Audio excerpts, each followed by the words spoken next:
to millions of people who are muted. continually I don't know if pale you and do that or washed not. out, Oh, weak okay. and run down. I saw your lips moving Doctors and will tell you nothing, no that these sound. conditions are often caused by a deficiency of iron.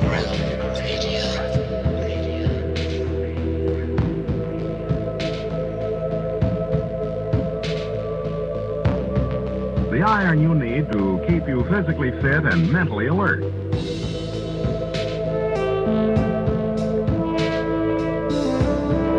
Medical studies show that 2 out of 3 women and many, many men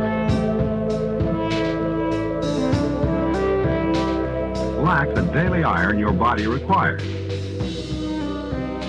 in a form your body can easily use and put to work.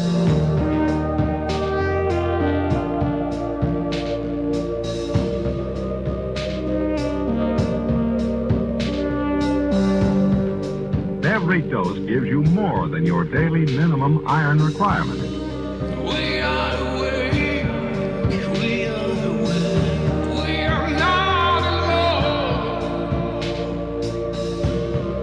We are striving for more. So if you're not getting the iron your body needs,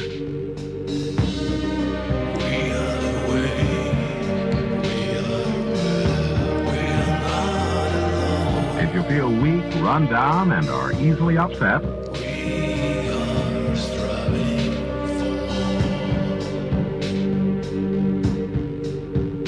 start taking iron today.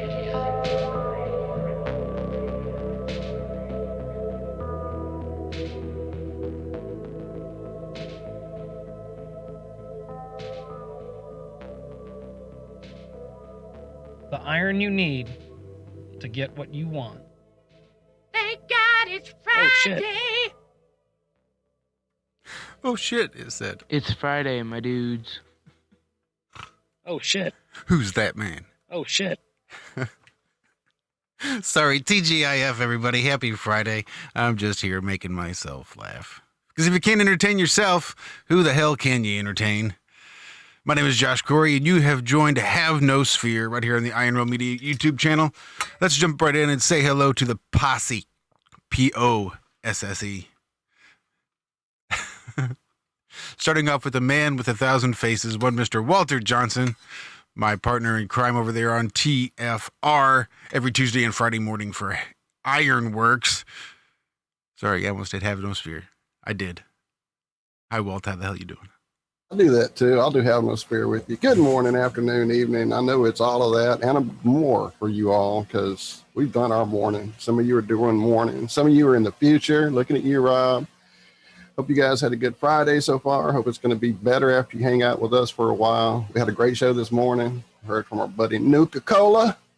What's up, Duma? And we heard from our ever ready bunny Daz Tartarian himself. It was quite a show. If you guys missed it, go check it out. It was a blast. I'll shut up because we have a full house and some returning people that I have missed dearly. Yeah.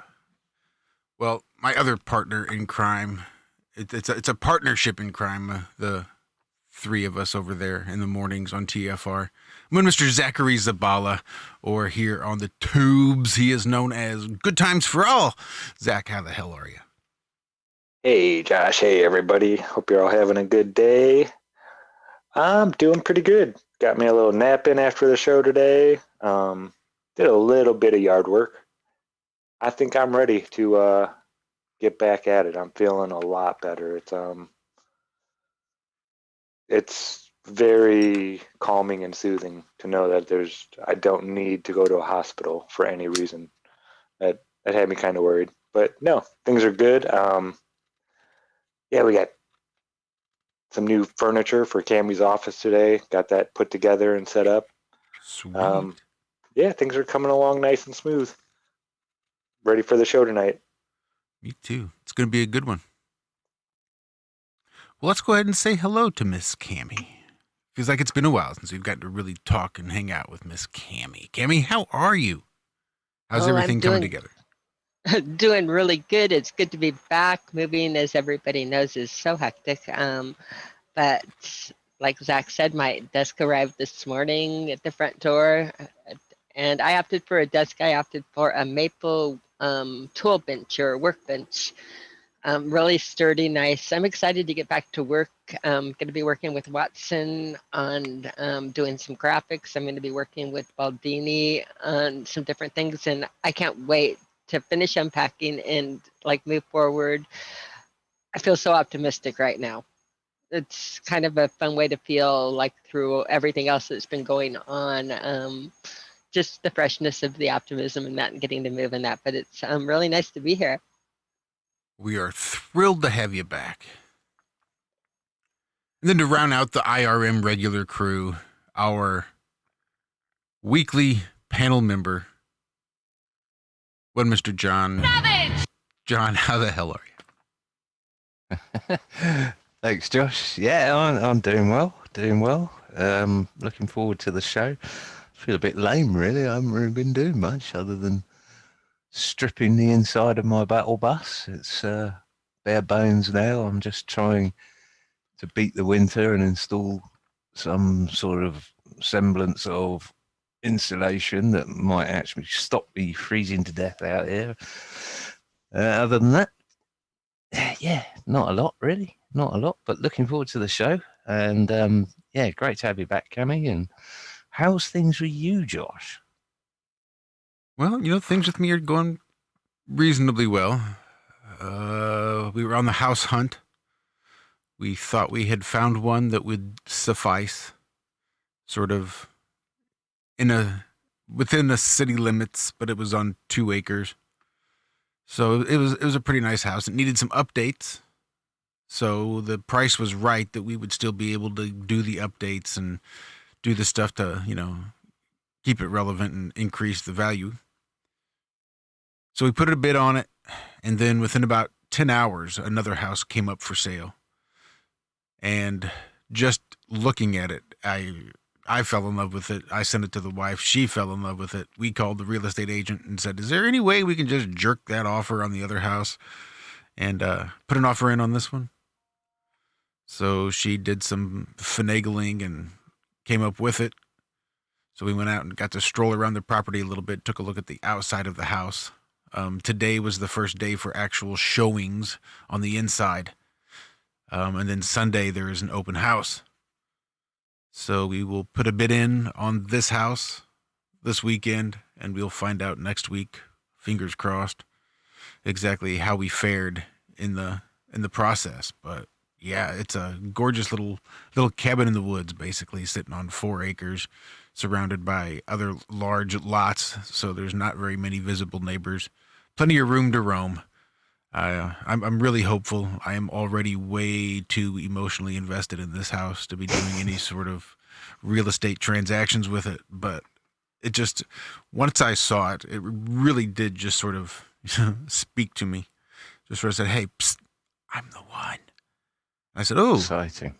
looks like you might be the one. So I sent it on to Dixie. She says, ooh, you might be the one. I'm ready to make an offer on this sight unseen.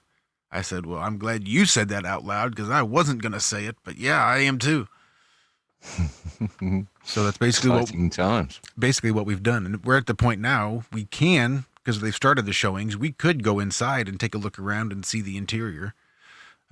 We saw lots of pictures on the listing, so we pretty well know what we're getting in for, but there's, as emotionally invested as we are, we think it may be best to not go visit and see the inside and fall in love even more with this little property. So we may not be doing that. Anyone else taking bets with me that there is no way that when they have the open house on Sunday that you're going to keep Josh and Dixie away? I mean, I see you thinking that, but I see a chance to go into the house. I don't think you're going to be able to resist it.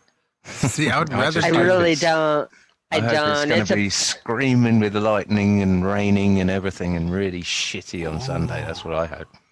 Good yeah. call. Good call, John. How do you do a fucking rain dance? Yeah, let's get Daz, our conjurer, to make that happen. He very well could. He is a manifester of his own destiny. He was just so thrilled with giving Martin Liedke love that Martin Liedke just appeared in our chat this morning. And you know what? I'm rambling. I'm good. Lots of stuff in the future. We have somebody here that I've not yet introduced. Someone who is the host of his very own show. Typically on Sundays, or at least an show on Sundays. Bob from Globebusters returning once again. Bob, it is an absolute pleasure to have you back with us. I know you know well the joys and sorrows of moving and selling and buying houses. Oh boy, do I. Yeah, and I'll tell you, it seems like a lot of people are getting the same idea about, moving, especially out to the country or getting a little bit more land and stuff like that. Because, we had this idea last year and we realized that we really needed to get out of the city and, just get out of the population and all that stuff. And even by the time we got to South Carolina and started looking for houses, the rush was on already, right? So, we looked at several houses, and what was happening is, we'd look at them, they'd go on the market, 8 hours later, they were sold. And we're just sitting there going, holy cow, this is unbelievable that they're selling this fast. And so finally, when we came, to find this house that we got a hold of, it had just gotten back on the market because the financing fell through for somebody else. And so the real estate agent kind of snuck us in, on a visit, and we came and we looked at it. And I wasn't feeling very good that day. I remember that, but somehow I managed to get up and go look at houses. And I saw Cami light up when she went out in the backyard and saw the river. And it was just kind of obvious that this was the place. So we kind of hurriedly made an offer on it and even got it for about $8,000 less than the asking price, which was a miracle in and of itself. And it's just amazing how it all worked out. But so I'm really hoping you guys pull this off, because I know that right now the housing market for sellers is red hot, and people are just snarfing up those properties. They are. The agents are thinking it's on its way to be a buyer's market here very soon. But with properties like this that keep going up, it's not going to be a buyer's market anytime soon, because we came in, our initial bid is over asking, and our maximum bid is considerably over asking. What is it, do you think? People moving out of towns or cities, sorry? Partially.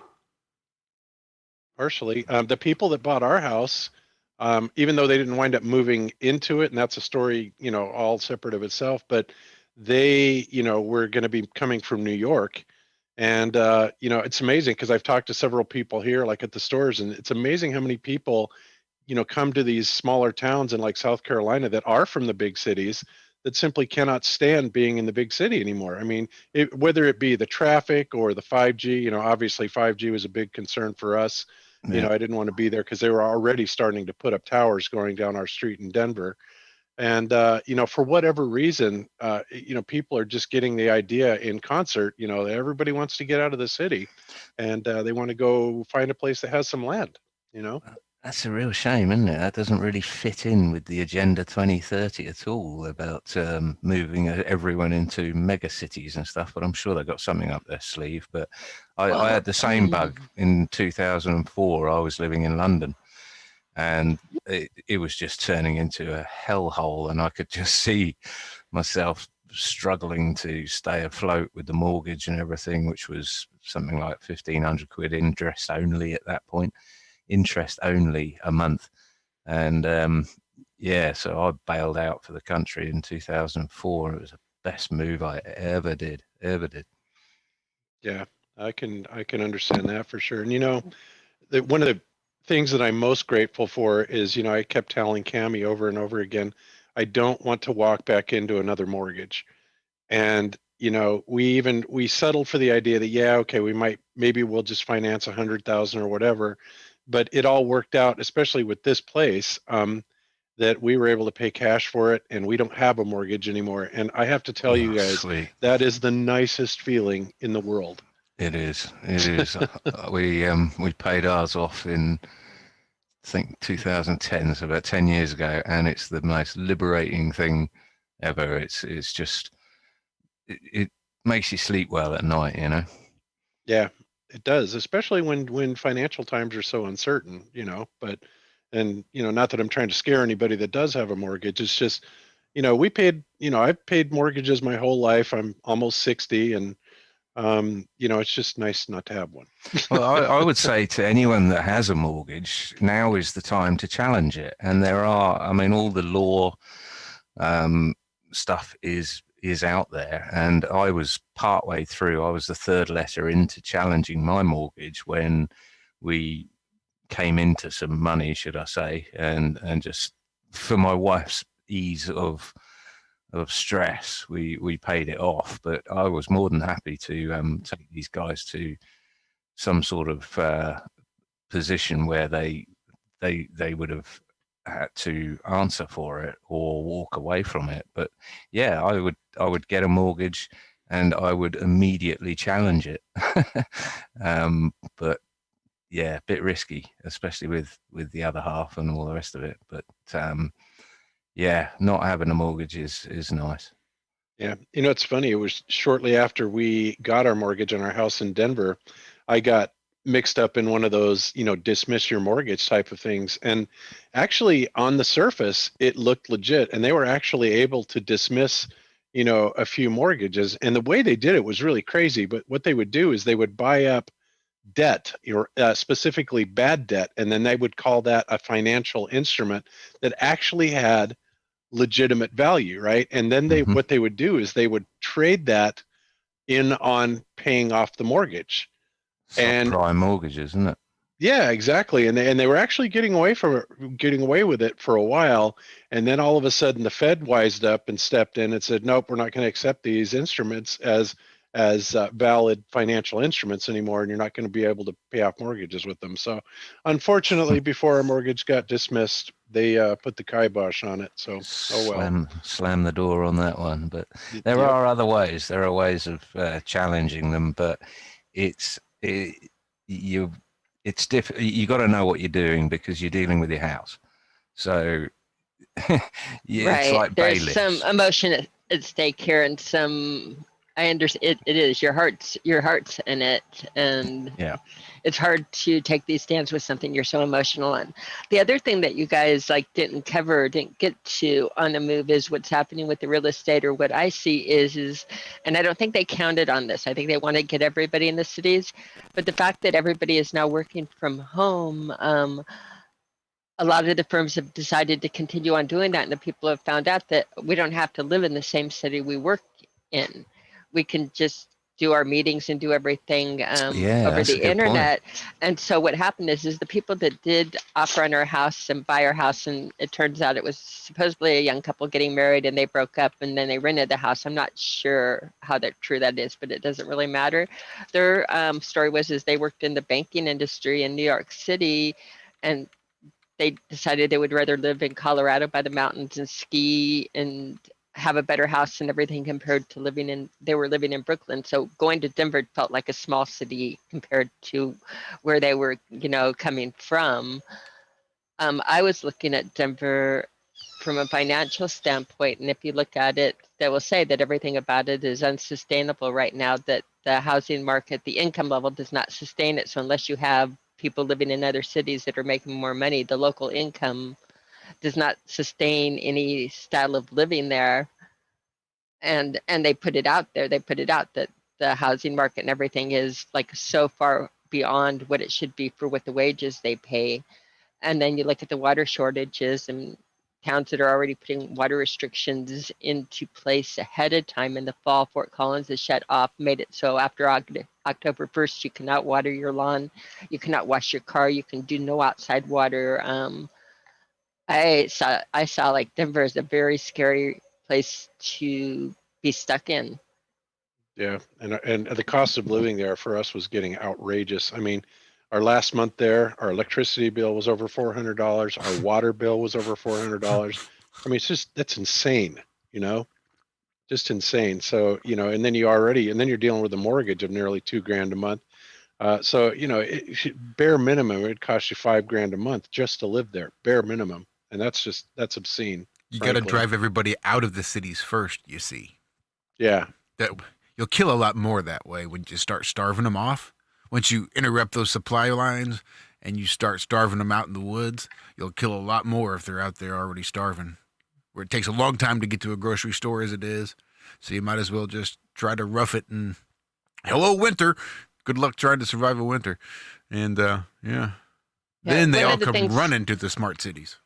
Yeah, one of the things we looked for in a neighborhood we were moving into and we found completely here is it's something I really like. The local supermarkets, all the local major chains and the small supermarkets alike, they have it where people have gardens out in their yard and anybody can support and sell to the local supermarkets. Like if you have chickens and you have eggs and you only have 6 dozen a week, it doesn't matter. You can package it and do whatever you want. And so a lot of their produce and eggs and stuff is maintained by people in their yards. And I found that really, it has a growing season here. I found it amazing. I found it comforting. I found it very comforting. That is really cool. Yeah, if we get this house, I'll have chickens. You'll have it. You're going to be in the same in Missouri where you are in that area. Beautiful, again, a huge growing season, chickens, different things. You also, with the 4 acres, you have, I mean, what you're looking at is really, yeah, you'll be really able to grow cool. your own I've seen food, it. Josh, and be self-sustaining, which is ultimately what you want, right? To be able to do that in case the shit hits the fan, right? Ideally. I just need to have Zach come stay and have no, canning skills. No. Oh, yeah. Show over. Oh, yeah. Oh, yeah. You got to share. I was about to say that's a prime piece of equipment y'all got there. Y'all got to share that. Everybody's fighting over Zach.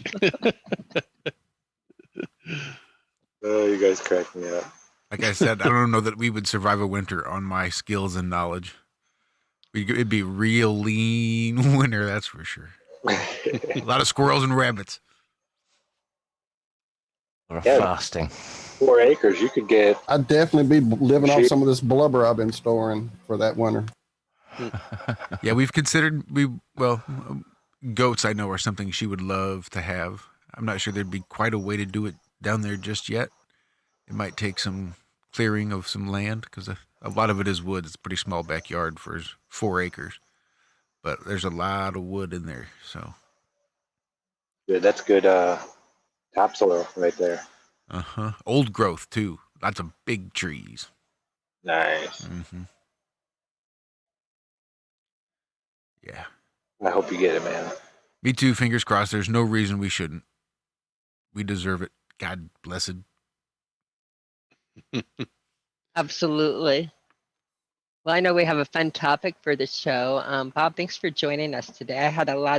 We were doing a lot of questions in our Wednesday pre-show back and forth. And I should have just gotten you onto our pre-show because it was like, that's a great question. I bet Bob would know the answer to that. Oh, that's another really good question. And I got off of the pre-show, asked him, he was like, oh yeah, he did. And I can't wait to hear some of these answers. They were good ones, Bob.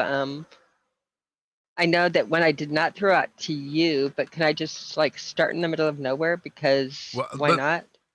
Actually, can we do a little bit of background first? Because this all sort of stemmed from an email that John got. And Absolutely. I think it might do That's well. a good idea because I have no idea what you guys are talking about. Yeah, it might do well to get a little background. You have no idea what we were talking about, but you have the mind that has the answers. So that's where we're going to go from, or at least ideas on it. So okay, I'm going to let you guys go forward. Sweet. So John, why don't you clue us in about this email, who it was from, and exactly what it entailed? Well, I was hoping you'd read it actually. You have It's it there? in the chat. It's in the chat. I thought that's why you started Time's talking on about this. it. He's on top of it. I saw him drop it. I'm ahead. I'm with you, John. All right, let me make this bigger because I'm old. It's just you can read and I can't. So this doesn't say who it's from, so we'll keep it anonymous. Oh, does it not? Oh, no, I'm not even sure how much is there. You might want to double check and see. There might be more to that email that needs to be sent. There might be a character limit. Yeah, it might well be. Because it stops mid-sentence, mid-word. So yeah, take that for what it's worth. A dead giveaway. Well, then I will just twiddle my thumbs whilst you sort the rest of that Well, you up. start reading and I'll add the rest. This All right. works. All right. Sounds good. It says, "Hi, John. Thanks for the articles.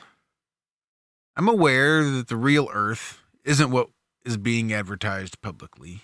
In fact, the Flat Earth module would be correct for me if I had an answer for this question. How does dish TV work? When I point a dish to a specific point in the sky, I get a signal with a specific bandwidth and intensity, and that means it is a transmission from this point in the sky. No doubt about that. However, the accepted module between the flat earthers say that there are no satellites. If it is so, what is the source of the signal I'm receiving? And it is at a very specific point, a slight inclination, and I don't receive the signal. I think of the possibility that the ionosphere is used as a refraction medium to send TV signals. However, it can only reflect frequencies between 10 kilohertz to 50 megahertz, as I know. Satellite signals are on a 12 gigahertz range. There are different bands, and all of them are in the gigahertz levels. This makes in front of two options. Either a satellite exists, or there is a secret transmission we aren't aware of. What do you think? That's it. Well done. I don't think his first language is English, by the way, but No, I got that. I got that. Yeah.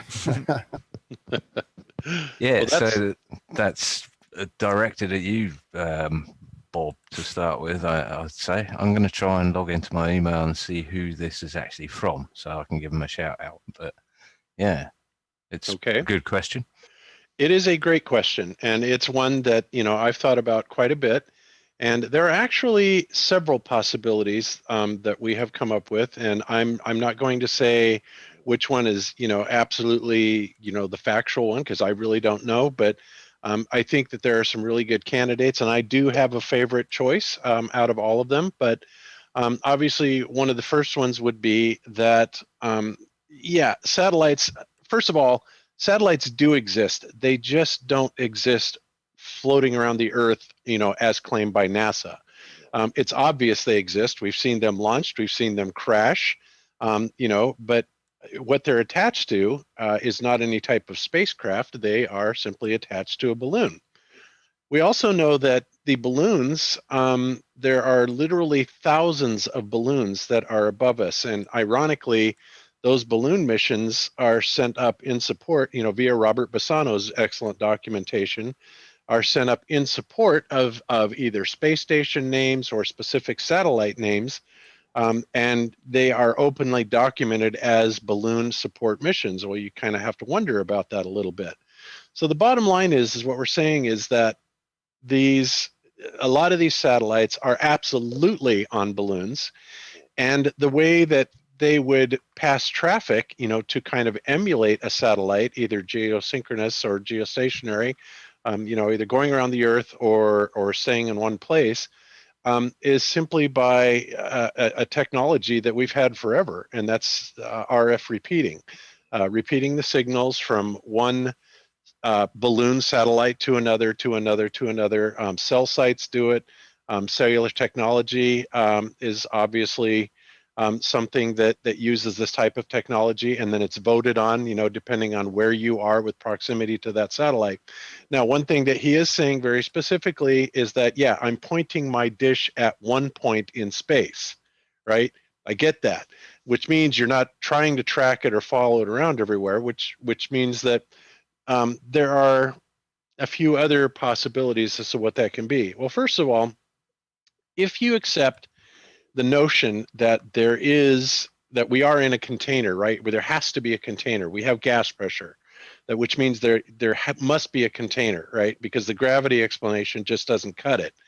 That container, there is a lot of evidence for that container, and this is something that I've advocated for on Globebusters a lot.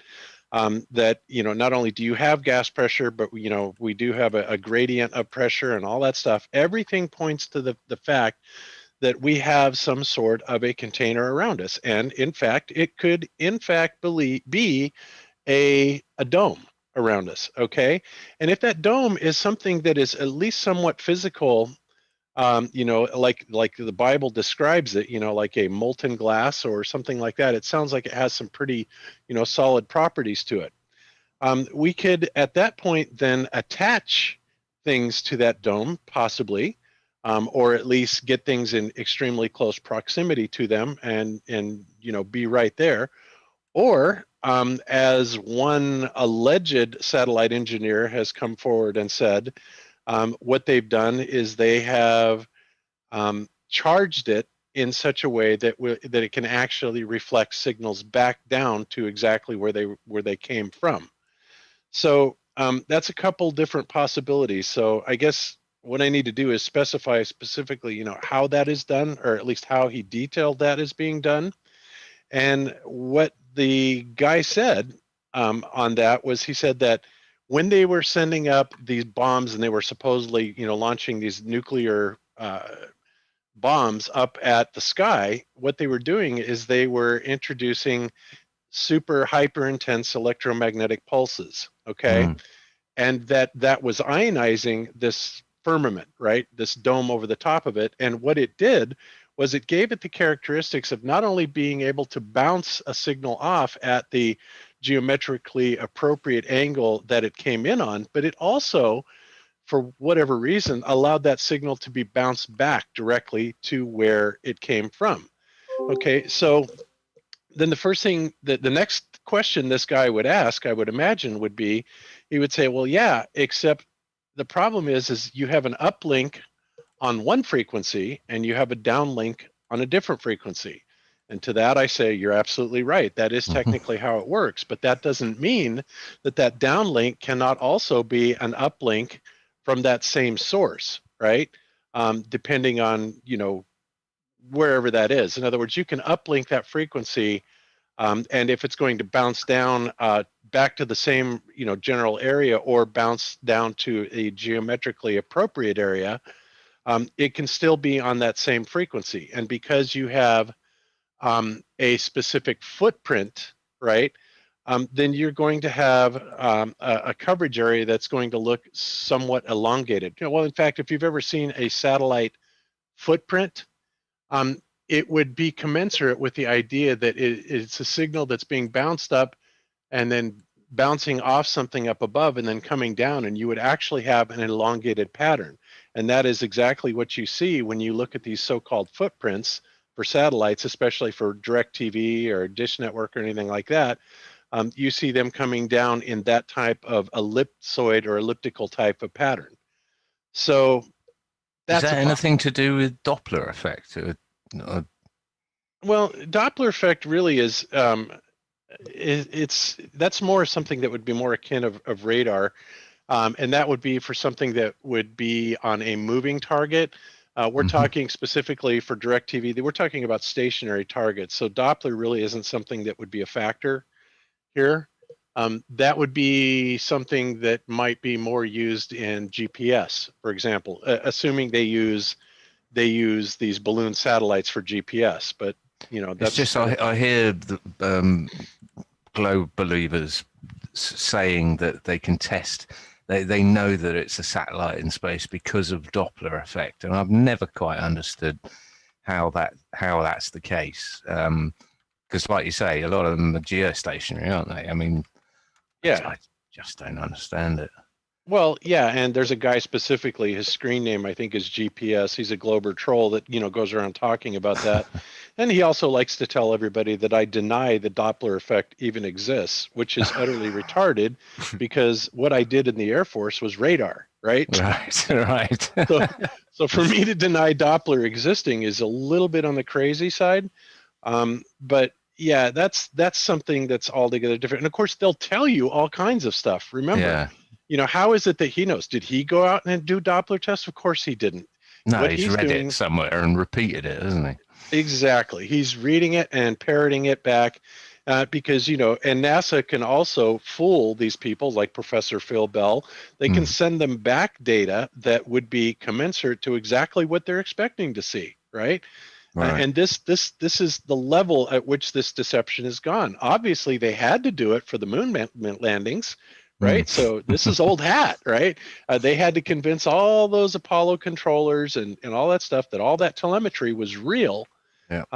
And just like it was actually happening, but of course it wasn't. So why wouldn't that same practice be in, going on today where, oh yeah, well, we sent up this Doppler effect and yep, sure enough, we're seeing a Doppler shift. So we know those satellites are changing exactly, when it could be nothing more than a signal inserted into a data stream, right? And So- that's the thing you have to acknowledge. So do you think, I mean, when you see the little lights in the sky and they're flying by, and do you think that that is a balloon that is closer to Earth than, what was it, 46,000 kilometers I saw earlier? Yeah, they're about 23,000 miles roughly is what they're supposed to be.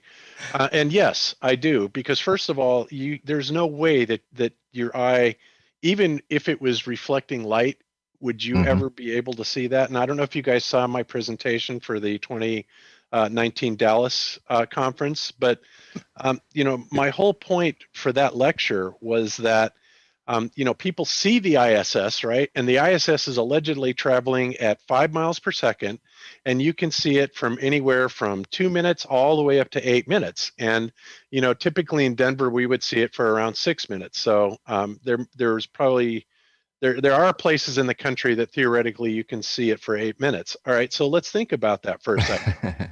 If you can see that thing traveling at 5 miles per second for continuously, right, for 8 minutes, that means that you are seeing it traverse about a 2,600 mile journey, right? And during that 2,600 mile journey, you never see it change angular size. You never see it flicker on and off, even though it's supposed to be just catching sunlight Reflecting, off yeah. solar arrays and reflecting it down, right? Anybody that has played with a mirror knows how hard it is to keep a mirror, specifically on one target, right? Yeah. So how is it that the ISS is keeping that reflected sunlight into your eye for 8 minutes and a grand total of 2,600 miles all the way across the country, right? Yeah. That's patently impossible, right?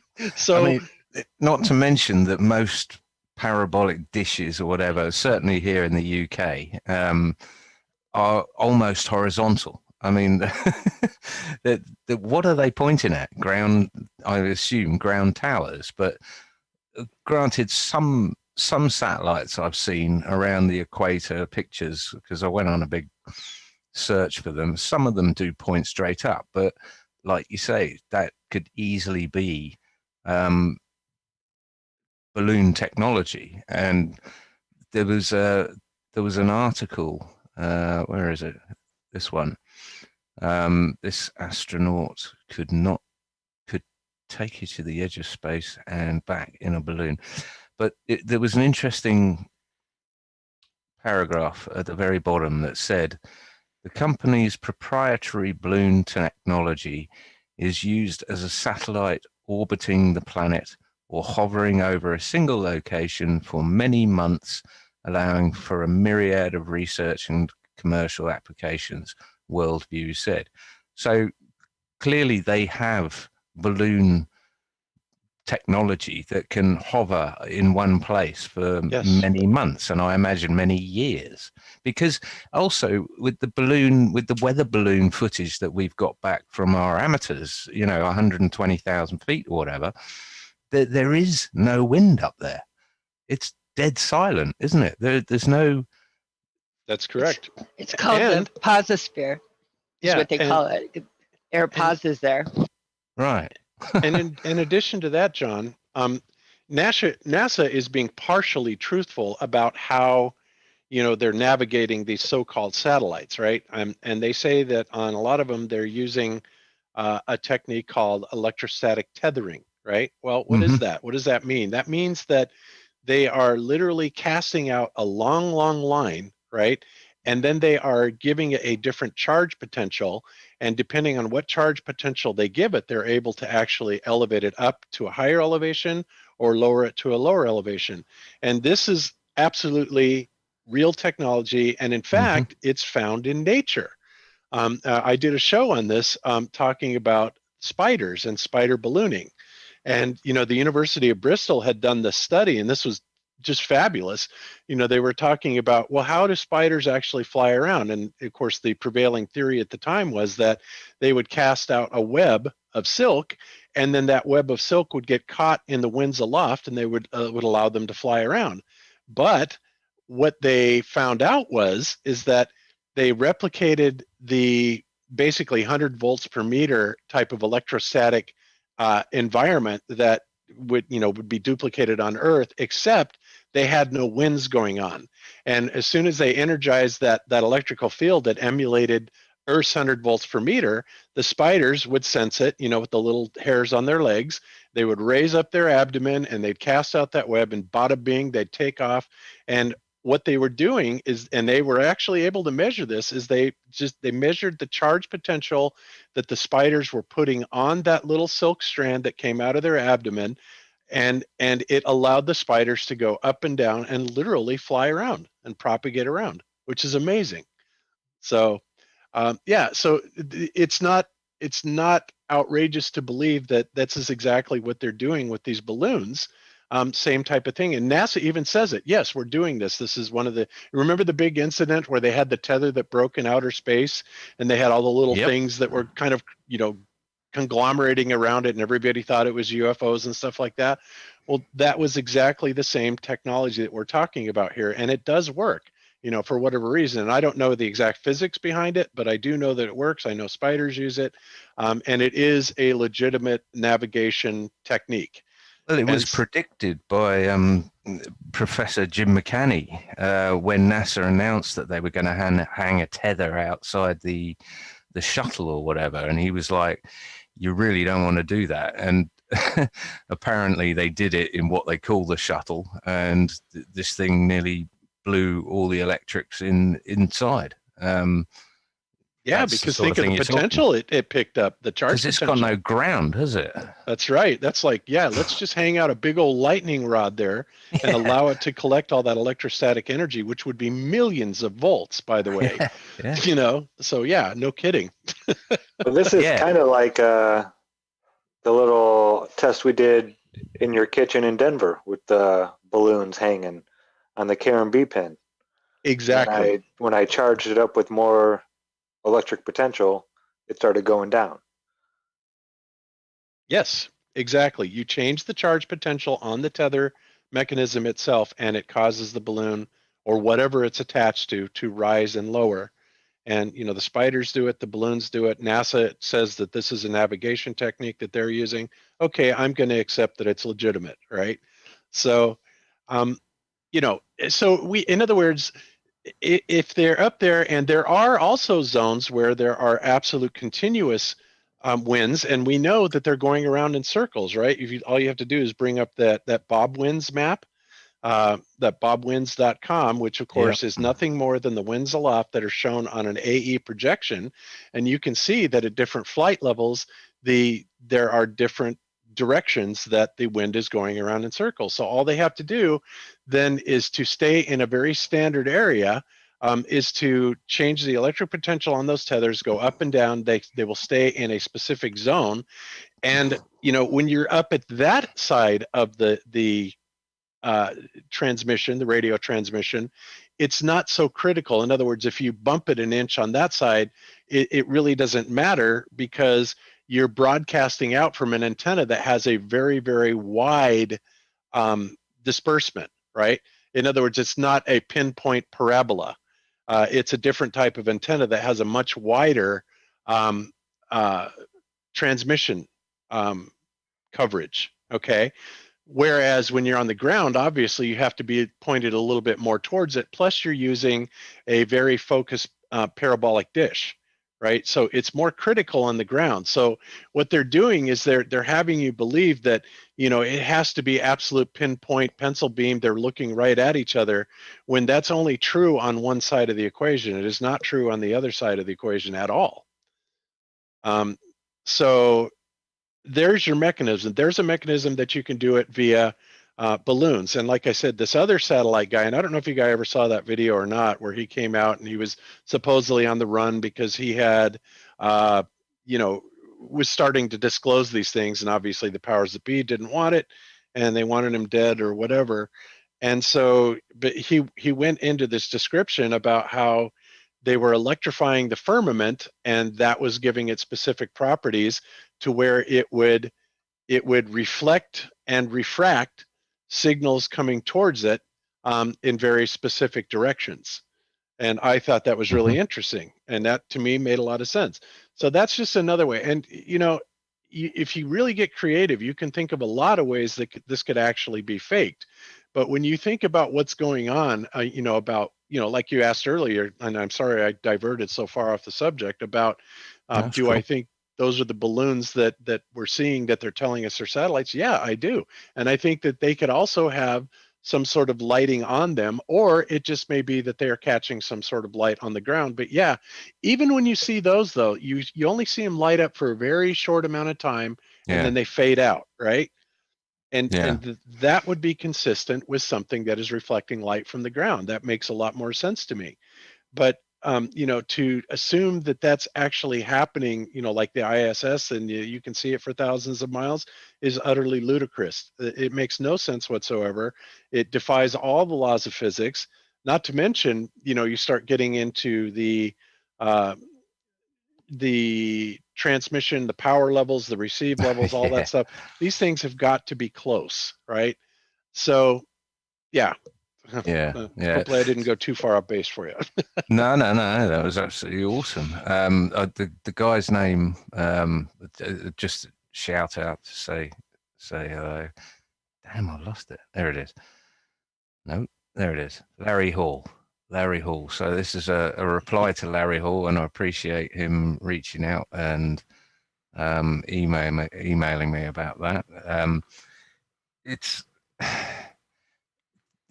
the fact that, well, I mean, we can rule out the 46,000 kilometer tin can in space without a doubt.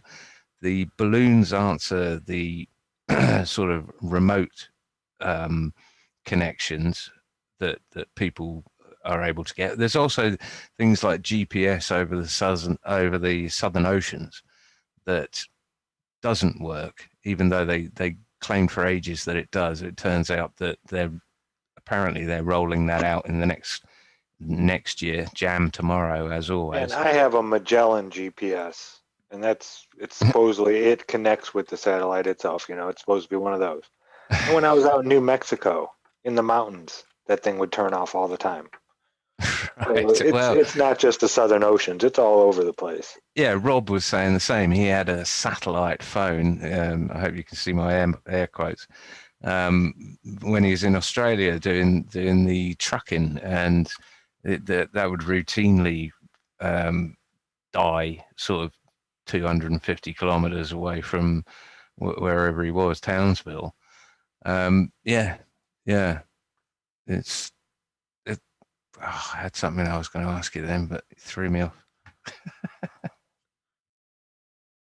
So anyway, I mean, to summarize it, I mean, there are several ways that it could be faked. You know, Rob Durham and I know you guys know who Rob Durham is. Mm-hmm. We're talking about this, and he actually plotted, and this was one of the most interesting conundrums that we came up with, but he was plotting all of the satellite receiver positions and where they were triangulating to. Right. And lo and behold, they were triangulating to an area that was about 23,000 miles up, if, you know, theoretically, if it was actually possible to go up that high. Yeah.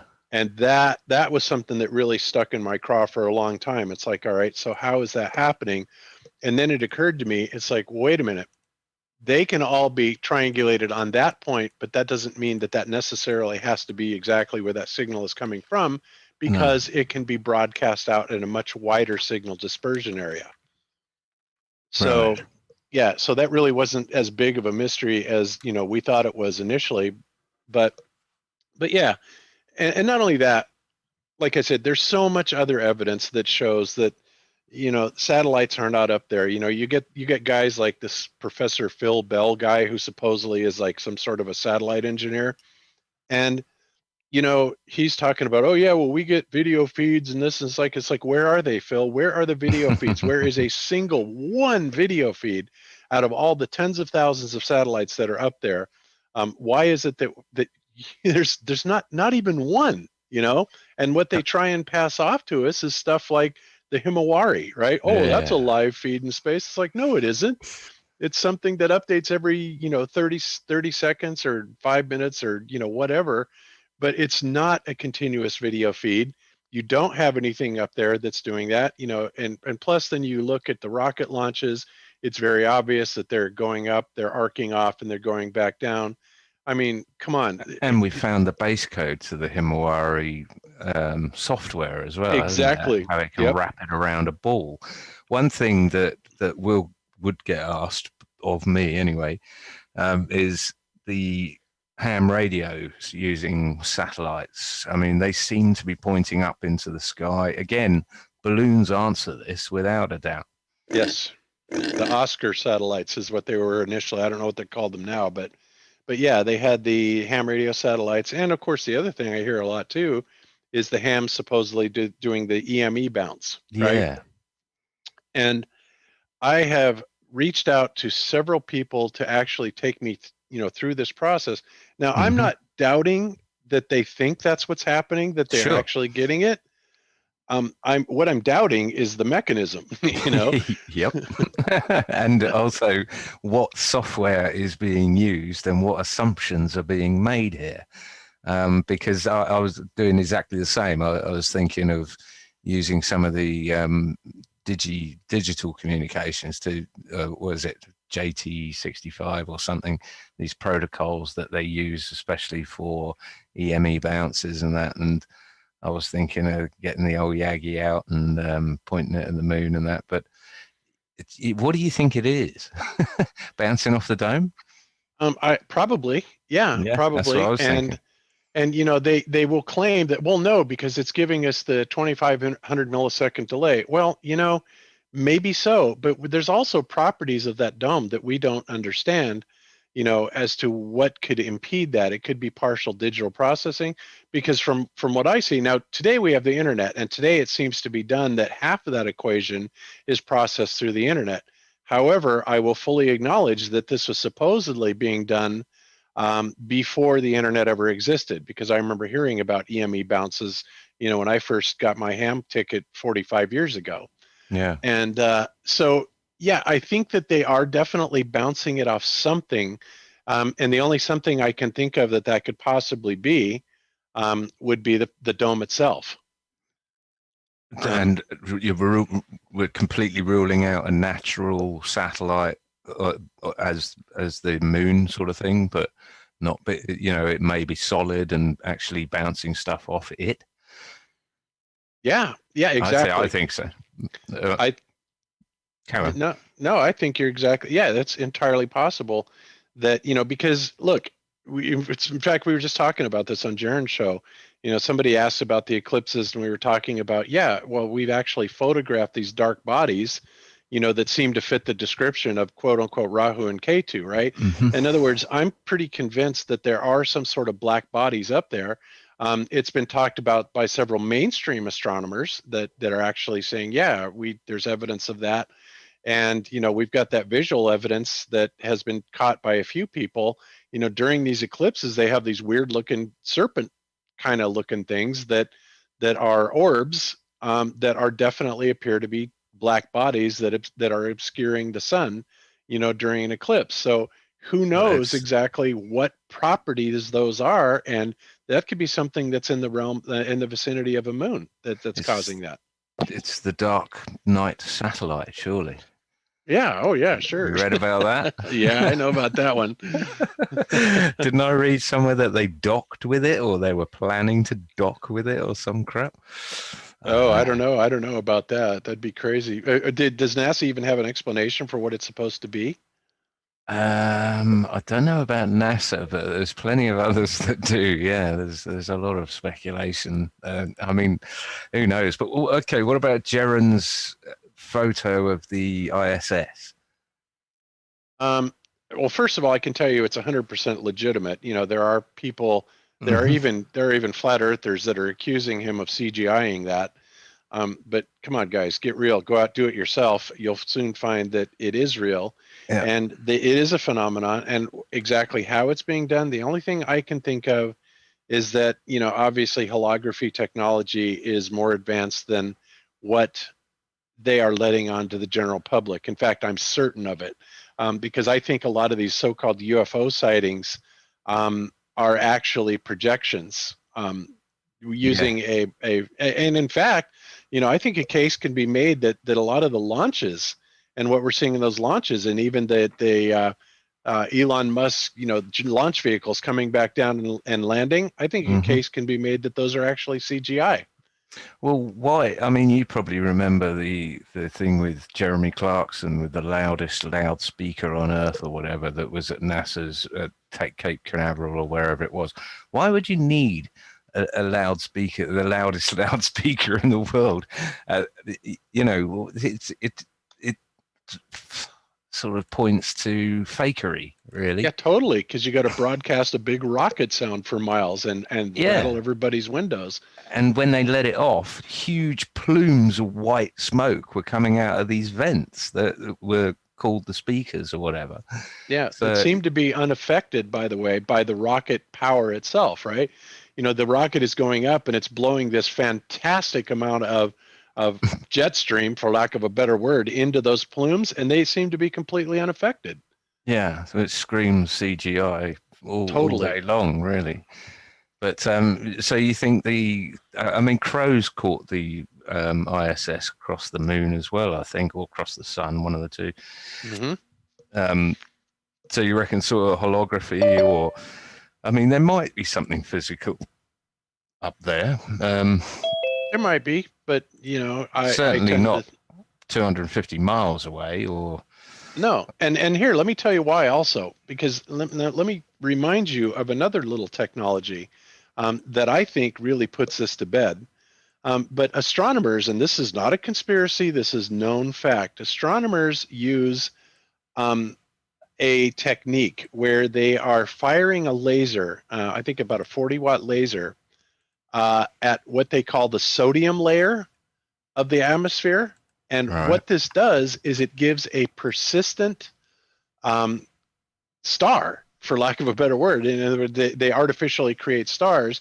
And the reason they say that they do this is so that they can have a specific magnitude reference, so that they can then compensate for atmospheric distortions. In other words, they can actually modulate the mirror on the telescope so that it will clear up the image of what they're trying to shoot in outer space, right?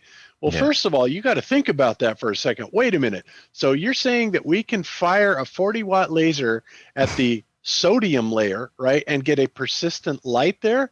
Well, that sounds to me like if they modulate it in the right way, that they can also, you know, give you things that will appear to cross the sun or the moon or anything like that, right? There's something up there that it is an obvious projection medium. And companies are selling this, aren't they? You can have a star shower for your wedding in China or whatever. I mean, it's not theory at all, as you're saying. Exactly, it's fact. It is fact, and they're doing it. Companies are selling it commercially, and we've all seen what they can do with the drones these days, right? I mean, wow, that's amazing. And honestly, I'm having a hard time wrapping my head around the physics of even the drones doing some of the stuff that they're doing. It almost seems like it's just too rapid, you know, to have that level of control, but they're doing it, right? So I can't really... Is it the drones that are moving, causing it? I don't think it is. I think it's the drones that are like acting like pixels on a screen, where they'll either flash on or flash off and flash different colors. Well, it's a combination of both, I think, John. Right. It's, you know, doing both, but regardless, it's amazing. I mean, the technology is amazing, right? So here we have all these examples of modern day holography. And if the government is truly 20, 30, 50, 100 years ahead of us, then why is it such a far stretch to believe that, you know, when people are seeing these little quick instantaneous flashes across the sun or the moon that look like a Star Wars TIE fighter. It's like, what's the big whoop? I mean, to me, it's, I Well, just can't. I've got no problem with thinking they have stuff up there. That it's self-powered, that it doesn't have to be floating in the vacuum of space. I mean, they've already shown us aircraft that are solar powered that stay up for years on end. Which is that's what they're telling us. So there's also the X-wing. What is it? X-37B, the one that spent 720 days or something orbiting, quote unquote orbiting. So yeah, stuff staying up there that long, I don't doubt it. Yeah, and that's just what we know about. Again, right, that's just what they've told us. Yeah, that's just what they've told us. Who knows how far ahead they actually are. I personally believe that they have mastered anti-gravitic technology and did a long time ago. And, because I've seen some of these craft. I mean, Cami and I have been sitting out in our hot tub and seeing these craft that appear to be delta shaped, and they have 6 lights on the bottom of them. They are absolutely silent. They come out of nowhere and they disappear just like that. And it's like, you're not going to convince me that I was hallucinating and that I saw what I saw, and I know these things are out there, and I don't believe they're from little green men on Mars, Oh, I didn't really see them. No, I did. I'm just joking. Can I interrupt here? Cami might have been hallucinating, but I don't think you were, Bob. No, definitely not. There's a great conversation in chat going on that really aligns with what you just said, Bob. Talking about when I look through my telescope, is what I see real? And this goes back to Robert Page's original question. The question was, he says he's new to this flat Earth perspective and needs some help with an angle. It says, if there's no globe, does that equal no space, no solar system? Therefore, eliminating ETs from outer space? Please advise. And then everybody in chat was trying to help him out. Karen B was in there. Arwin's in there. There's a lot of people in there getting their input. And then there's some really good stuff. And so basically, the question is, if outer space isn't, then what is it that I'm looking at when I look through a telescope? What are those damn lights in the sky? Yeah, well, to that I say we can only speculate. We have biblical accounts, and if you want to take that as gospel, so to speak, pardon the pun, then do so. I mean, but that those accounts have been described in the Bible, obviously, for a long time. And or in the book of Enoch, and they do seem Enoch, to be, they seem to be commensurate with what we're actually seeing, right? Or at least how we can put the two together. So that may be it, or it could be something else. If in fact humanity does go through these resets, right? And if the evidence that people like Martin Liedtke, come forward with is true about the civilizations before us having this incredible technology, free energy, architecture, all these things, and the elites are in fact hoarding this, then they could be millennia ahead of us, right? If they're able to keep this going from one so-called disaster to the next, to the next, to the next. I mean, again, we're in the realm of pure speculation here, but if any of this is true at all, then it certainly opens up a lot of possibilities in my mind. And if we're going to speculate, I mean, I always liked the cosmic egg, Martin Kinney, Norb's idea too, with the idea of those being the far luminaries that are over other lands that are on this infinite plane type cosmic egg layered. You've seen the videos. I don't have. I have. Shout out to Norb. Love that one. Big shout out to Norb. Lots of love and positive energy headed his way. Yeah, I like Norb's. I like his art. I love his music, and he like Martin is somebody that thinks outside the box. I may not agree with all the stuff they come up with, but I got to give them kudos for their outside the box thinking, man, because I love that stuff. And if we're going to go out the box now, let's go out the crater, because I kind of dug down into that hole just a bit, just to see, and some of those ideas lining up the reflections of certain craters with certain luminaries and stuff. He put some, what is it, God 11 must stay? I'm probably saying it completely wrong. But interesting channel, lots of ideas, lots of stuff I don't agree with, as you say, but interesting idea. Yep. Yeah. In the cosmic egg, like the cosmic egg does have in common with all of the ancient cosmologies that they Right. show somewhat of a layered. In other words, everybody is looking outward when all of the depictions in any ancient text shows an up and down, like the heavens above, hell below. If you think of the Egyptians, the underworld, and you cross the river into the heavens, and so one of the Goddess things nut across the sky. exactly. So Thor, any ancient text tends to go up and down. Very few of them. I haven't seen any that go outside on the outer edges. They tend to go up and down in the cosmology. It's something very interesting. Yeah, I'd hate to And try then to speculate what those lights in the sky are. I do find it funny that you can read in the Bible, that God gave those lights in the sky, those stars and the wandering stars, gave them to us just like everything else here in this realm, to use for signs, for seasons, right? So you can see things to come based on what's going on in the sky. You can base your life, your growing season, your sustainability. You can keep time based on these lights in the sky. And even if you don't want to say, well, it's in the Bible, so I can't really trust it, then just use it. Assume that you could use those lights in the sky as a clock, right? That there's a reason it's a sky a clock, moon is yeah. a month, right? Well, I think you nailed it, Josh, when you simply said that they are lights in the sky. That is basically all we can say about them. However, it does throw a little bit of a curveball in there when you're talking about people who use the lights in the sky to predict the future. If, like astrologers, if we're now saying, well, we now know that they can produce fake stars, where does that leave astrology? If they want to show, a critical star moving into another critical star constellation, and this means such and such, how on earth are they going to make ends meet when who knows who could be projecting those stars up in the sky? Yeah. That is a fabulous question. That is great that you even thought of it. I thought you were going to go in a totally different direction.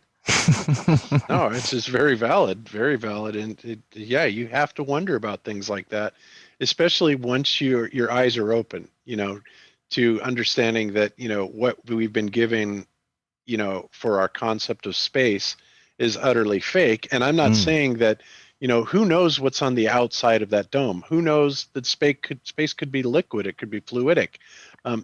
We don't know. All we can do is look up and see the lights in the sky and wonder.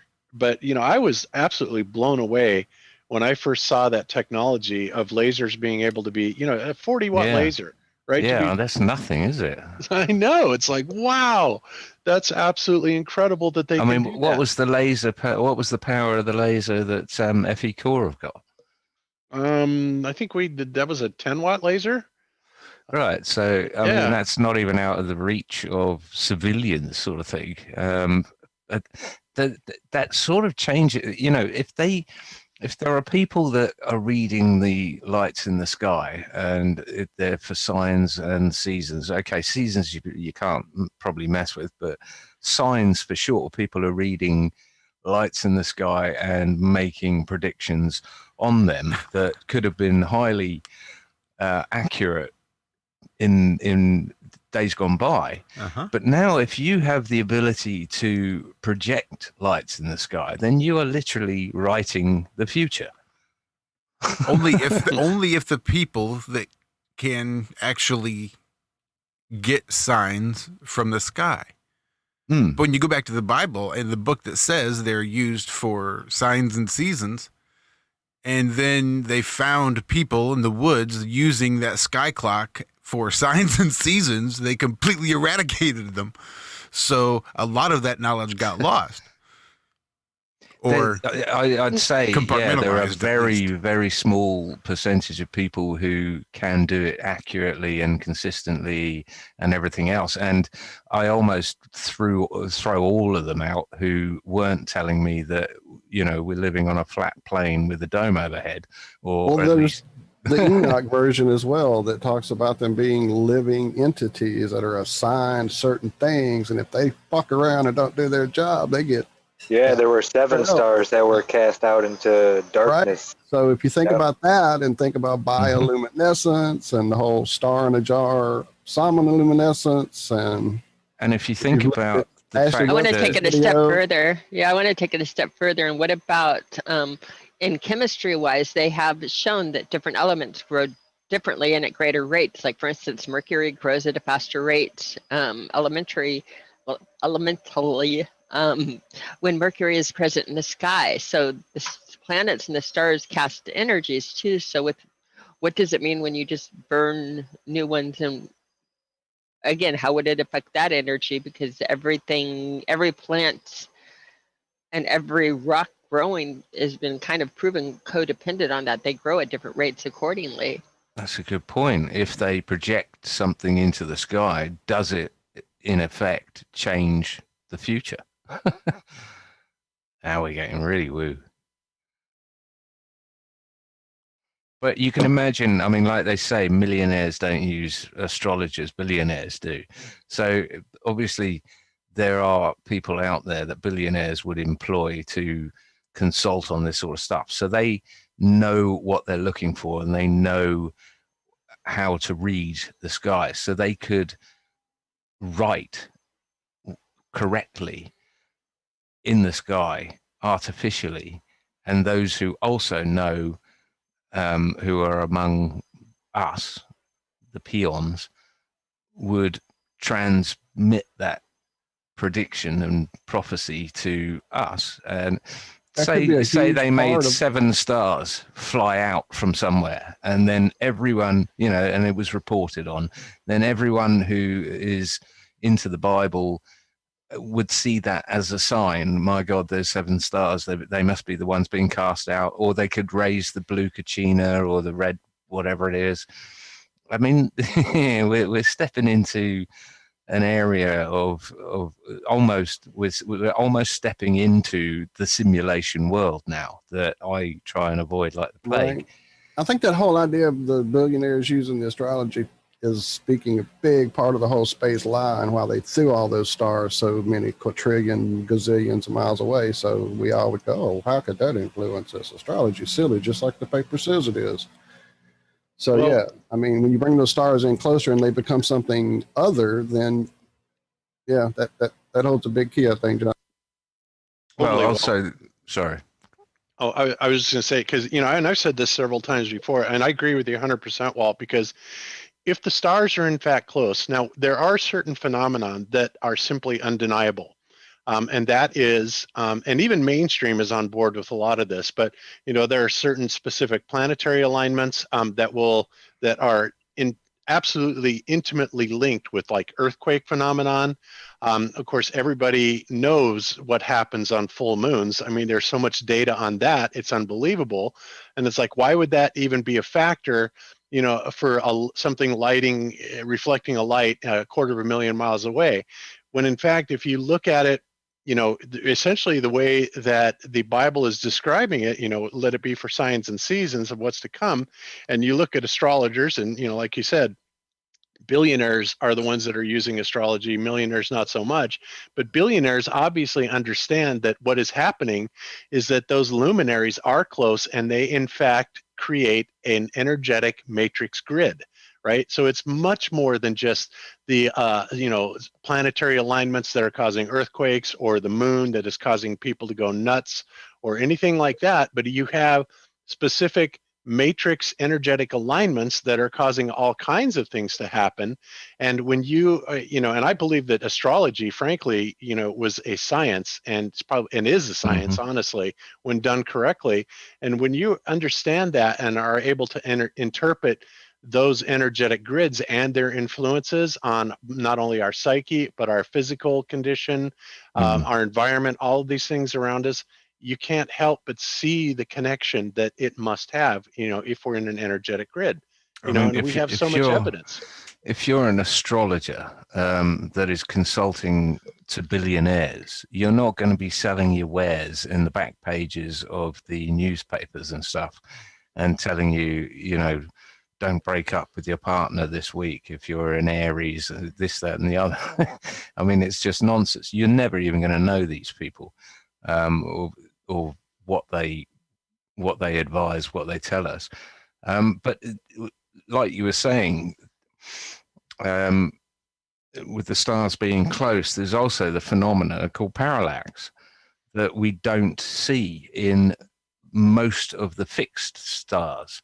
So they are clearly, with the lack of parallax, they're clearly on the same level. They're in the same layer, whereas we have the wandering stars that obviously cause parallax, which mean that they're in a different layer, either further away or closer to us. But parallax is a big factor when thinking that stars are trillions and trillions of light years away at different distances away. We would see parallax constantly. The sky would be a spaghetti mess. Totally.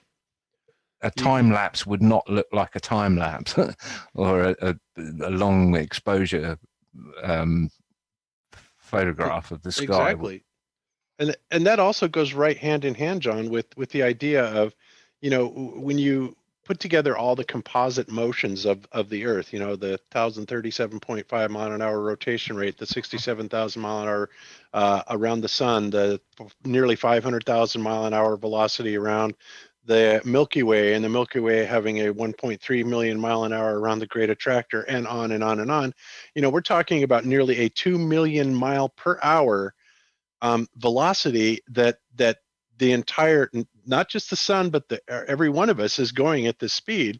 And to think that would not change our skies, and our skies would reset every single year with no parallax is absurd. I mean, we're talking billions and billions and billions of miles, and yet it just keeps resetting. It's absurd to even think that. And let's not even talk about the acceleration and the deceleration that these so-called satellites would have to do whilst we're making all these spins and turns and wobbles and all the rest of it. They'd have to be coming around the backside and accelerating past us and then slowing down around the sun side, and I mean it's just by gibberish. 1,000 miles per hour, and then and keeping perfect where you look up and see it in the same spot. And so would we on the surface of our so-called planet. We would be accelerating around the backside and slowing down around the sun side, and it's just it boggles me that people can't see this.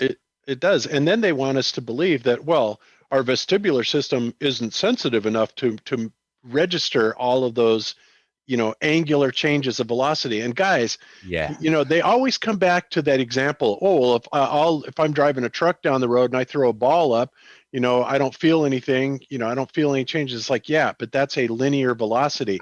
All of these motions are angular velocities, which means you are constantly accelerating. And you may try and bullshit us that our vestibular system cannot pick those up and register them, but I guarantee you our instrumentation can. But also try that in a lorry without a roof. Throw your ball up and see what happens to it. Well, yeah, obviously the wind's going to blow it away, but but yeah, I get where's that. our roof on Earth? but it's like, yeah, so go 30 miles an hour and turn your wheel slightly to the left. You think you're not going to feel that continuously, even though you're not changing speed? Of course you are. You're absolutely going to feel it because you're in a constant state of acceleration, even though you're only going 30 miles an hour. At some point, we're 3 million miles closer than we are at other points for the whole season thing to work. And at some point, we have to either be in front of or behind that sun if it's working like they say it does. And we would definitely feel whatever turning, acceleration, whatever would be needed for that to work. Not only that. That's how the Enterprise went back in time, right? Slingshotting around the sun. Yep. Not only that, we're 5 million miles away further away from the sun when it's our summer in the northern hemisphere, because that Yeah. makes perfect sense. Yeah, absolutely no sense at all. And like I said, maybe you can fool our vestibular system and we wouldn't be able to feel it, which frankly I doubt. But even if that was true, the accelerometer on your phone in your pocket is an extraordinarily sensitive instrument, and it is more than capable of registering those changes. And the fact is, it doesn't. Period. I have And how many- Meniere's disease and experience extreme vertigo. Trust me, you would feel it. I agree. Well, totally. And how many people have bought a mobile phone coming from Taiwan, and when it turns up, you calibrate the the whatever it is, the spirit level, or the spirit level, the accelerometer, and it's already calibrated. It's already saying it's lying flat when you put it on the table. But hold on, it's just come from Taiwan, which is the other side of the ball.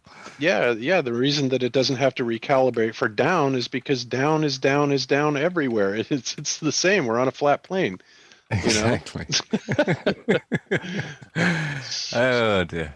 It's just unbelievable. And the thing, and it's just like this COVID thing. We were talking about this on Jaren's.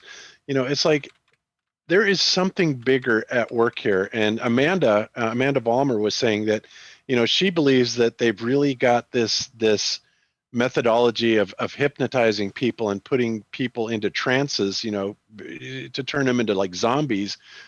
They've got it perfected through the television and electronic medium and stuff like that, because, it's like there is no sense of appeal. I mean, you cannot reason with these people, even with the most obvious, logical, reasonable thought. They are so taken in by this mechanism, right? And it applies. It just boggles the mind. They can't say the obvious. And the same thing, us flat earthers are saying it is obviously and observably flat. And there's so many things in this preponderance of evidence that tells us that we're not moving, that everything is flat. It defies all logic for people to reject the idea, especially those who are supposedly educated and are thinkers. Yeah. It's like, wow, what a level of brainwashing.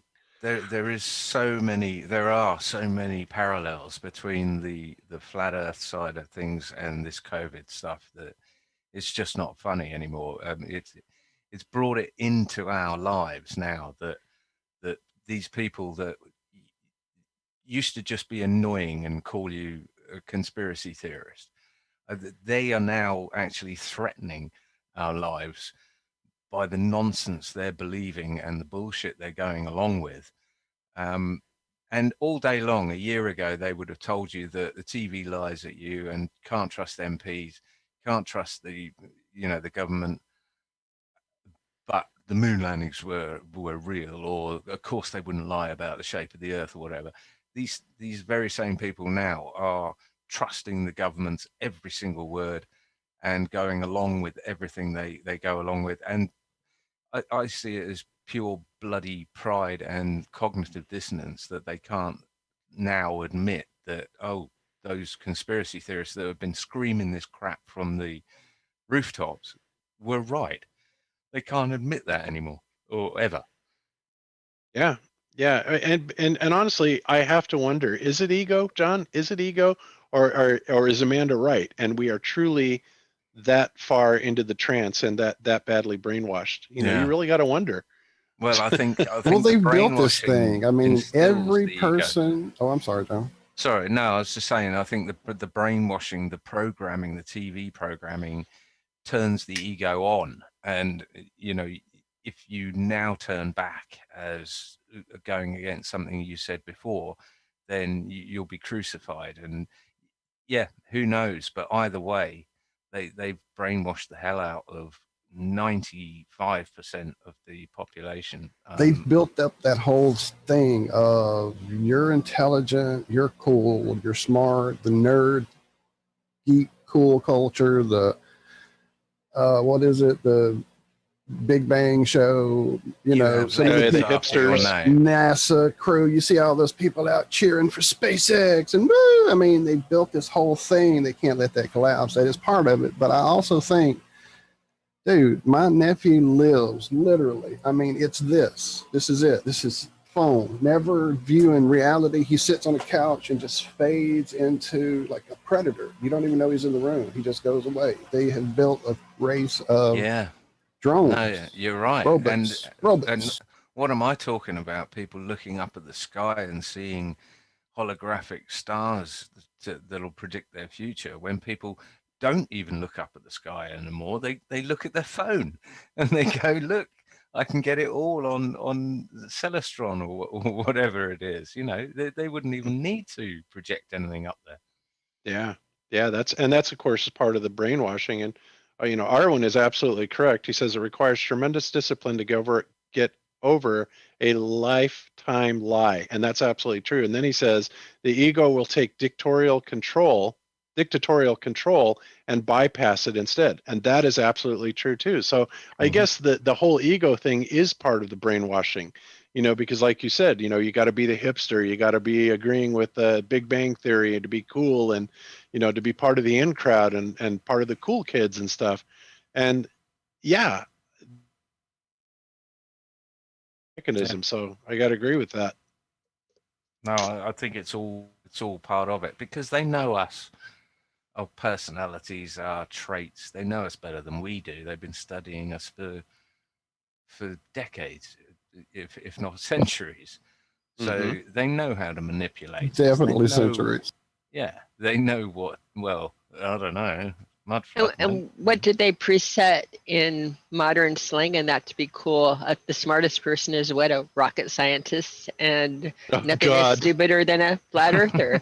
So I mean, this is how they set it up. Yeah, good point. And you have to look at that. But yeah, yours are. Well, I'm not a rocket scientist, Yeah, and a rocket scientist is essentially a mathematician with a little bit of chemistry. I mean, it's not that big of a deal, but because they have science. to. Yeah, rocket surgery. Yeah, they have to associate it with space, because if it's involved with space, then obviously it is our highest tech and our highest intelligence, that there is, and that's what people think. It's like, oh, if it's space age, then it's definitely the top of the tier. It's insane, it really is. But and they have taken that, they've used that same formula. In brainwashing people away from the flat earth and into COVID and, into wars. I mean, they know the human psyche so well. And it's not even a level playing field, because they are using wizardry, they're using symbology, they're using literal spells and alchemy on us. So, I mean, we're being attacked on every single front, on fronts that we don't even know we have a front we're being attacked on. So it is literally playing with rats in a maze.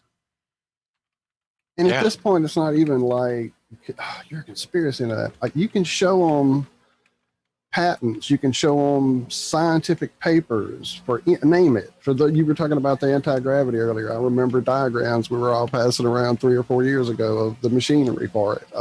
And like you said, the mask thing, 1918, it was all over the place. It all comes back around again. So yeah, I mean, the planning has been going on for at least decades, if not centuries, John.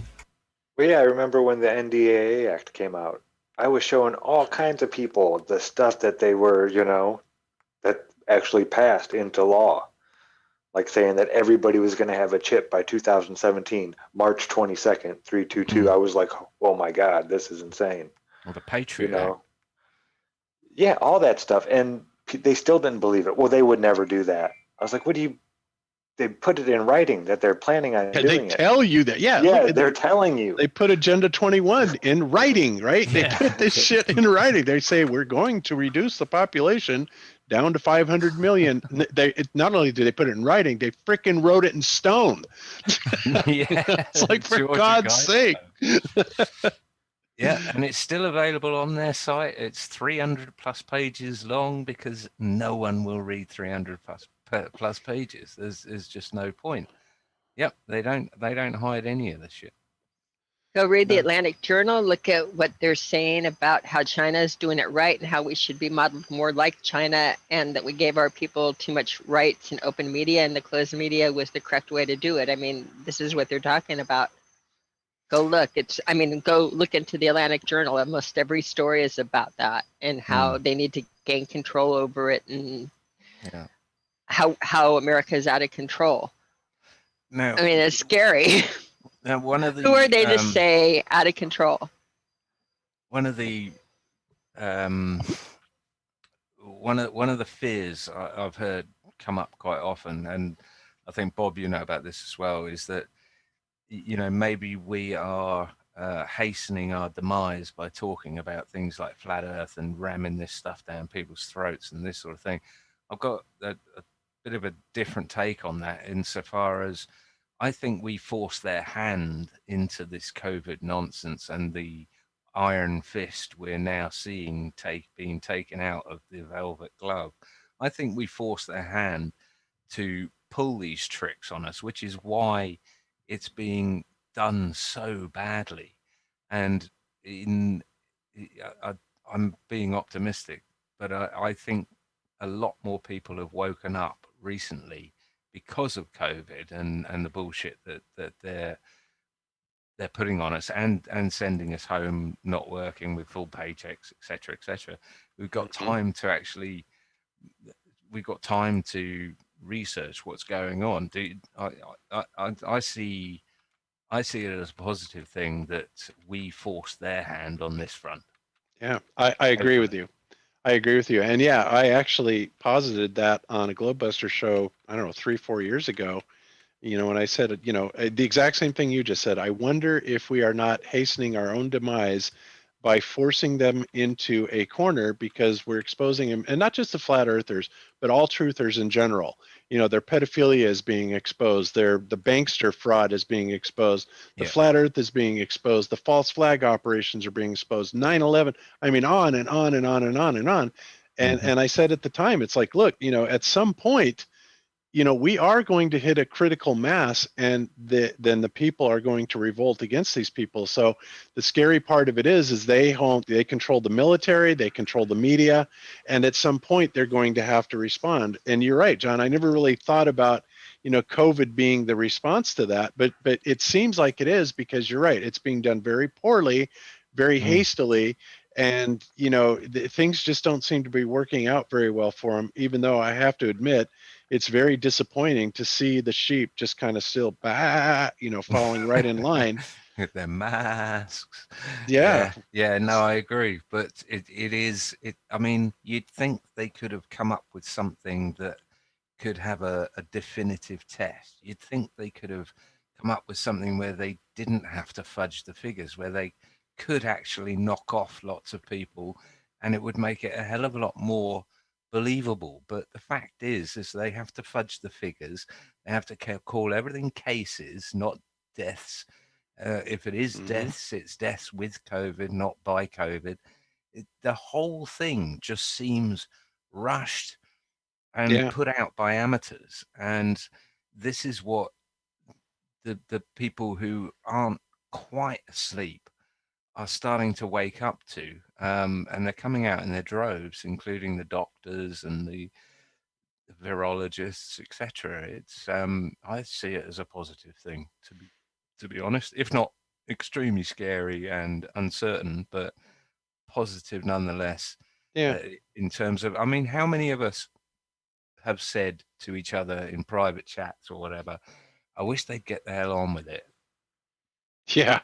Exactly. I've said it numerous times, not actually meaning it, but it was.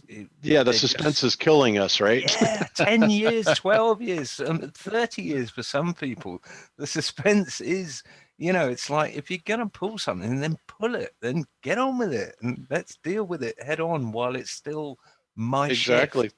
So something my though, kids John? don't have to. Sorry, go. Yeah. I was going to say, there are some people, my wife is one of these people that think that, we are getting assistance from somewhere else, in that, and I can't disagree with her on this, in that I think that they meant for COVID to be much more lethal than it is. and something happened that it just didn't work out for them, right? I think it was, it was clearly genetically engineered, even though it's, what they're testing for now, it's gotten into, utter ridiculousness, because now what they're testing for is a DNA sequence contained in the 8th chromosome of Homo sapiens, right? Which of course everybody would test positive for that. But, before that, I think that they really were hopeful that this would have a much higher fatality or mortality rate on its own. And I think something took that away from them. I agree, and I think it's what's blighted them throughout history is that we're tough motherfuckers. We cannot be killed that easily. We adapt, we overcome, we create our Life finds a way. It finds a way, exactly. Yep. I think that, with the Spanish flu, with the plagues, with everything they've tried on us, has backfired in some way, whether that's supernatural help or just us as a human nature, being really bastard hard to kill. I don't know, but yeah, I think they absolutely found something that they thought would knock us all out, and all it did was knock out a few blocks of Wuhan, and that was it. Yeah. Now here's the interesting part about this. I think one thing that they really, really need, because I still believe that this is all very much related to 5G in a lot of ways, because when you tie things into that 60 gigahertz RF carrier wave, which is absorbed 100% into oxygen, right? And that will develop symptoms which are very similar to what people were collapsing from in Wuhan, et cetera, et cetera, et cetera. And then what did we see happen as soon as they started, putting everybody in lockdown? The one thing they did was completely expedite the 5G construction all over the world, right? So what I'm thinking is going to happen is, we're all expecting wave 2. And Amanda said today, she goes, but I just don't know how they're going to pull it off, because, they can't even get the numbers, to do what they wanted to do artificially. Well, I think what's going on is they've been building this 5G network this whole time, putting it in schools, et cetera, et cetera, et cetera. And I think that when wave 2 actually hits, what they're going to do is they're going to fire those carrier waves, those 60 gigahertz carrier waves up, which is going to cause oxygen problems. And then you're going to have real symptoms. And that's going to be their wave 2 of what they're claiming, COVID part 2.0, Well, along with the second of the double barrel being the vaccines. Exactly. So they can't spread something throughout the air or whatever, but they can shove 3 needles in your arm, 2 of them electrodes and 1 of them the payload. It's not difficult to kill a human when you can shove something in their arms or blast them with frequencies. But it's obviously difficult to kill them pathogenically, virusly, when neither of those have ever been shown to exist. I have to throw this in because I kind of agree with Arwen there in chat that the Wuhan outbreak was a 5G weapons test. I mean, you spoke about that. I agree. Earlier, and I know you talked about it on shows that. I mean, unless those are really bad actors, that was some crazy stuff we saw in some of those videos that came out. So, and again, how much can you say about a video that was fed to us like that? But we know 5G is not a good thing, and they definitely pushed the hell out of it while everybody was in lockdown. So, well, we know built it out at schools, built it out at, go ahead. We know they have military weapons that are based in the 5G range. So, again, it's not theory. No, it's not theory. It's absolute fact. Oops. Hello? Yep, it's not theory. It's fact. We hear you. Yep. It is. It's absolute fact. And what I think is that's what they need, is they need something that they can actually turn on that's going to tangibly make people sick, right?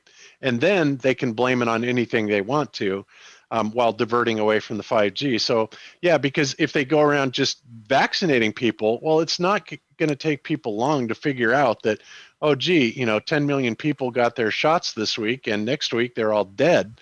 I think they're going to put 2 and 2 together there, right? No, but what you can Well, do, the we can, combo hold probably. it. What about if you can now through a single shot vaccine do a permanent birth control? So what if they got a whole bunch of people to vaccinate and the people find out over the next 5 to 10 years that Entirely possible.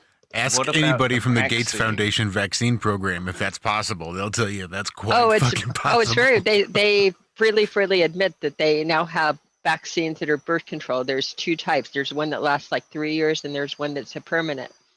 But how about the vaccine?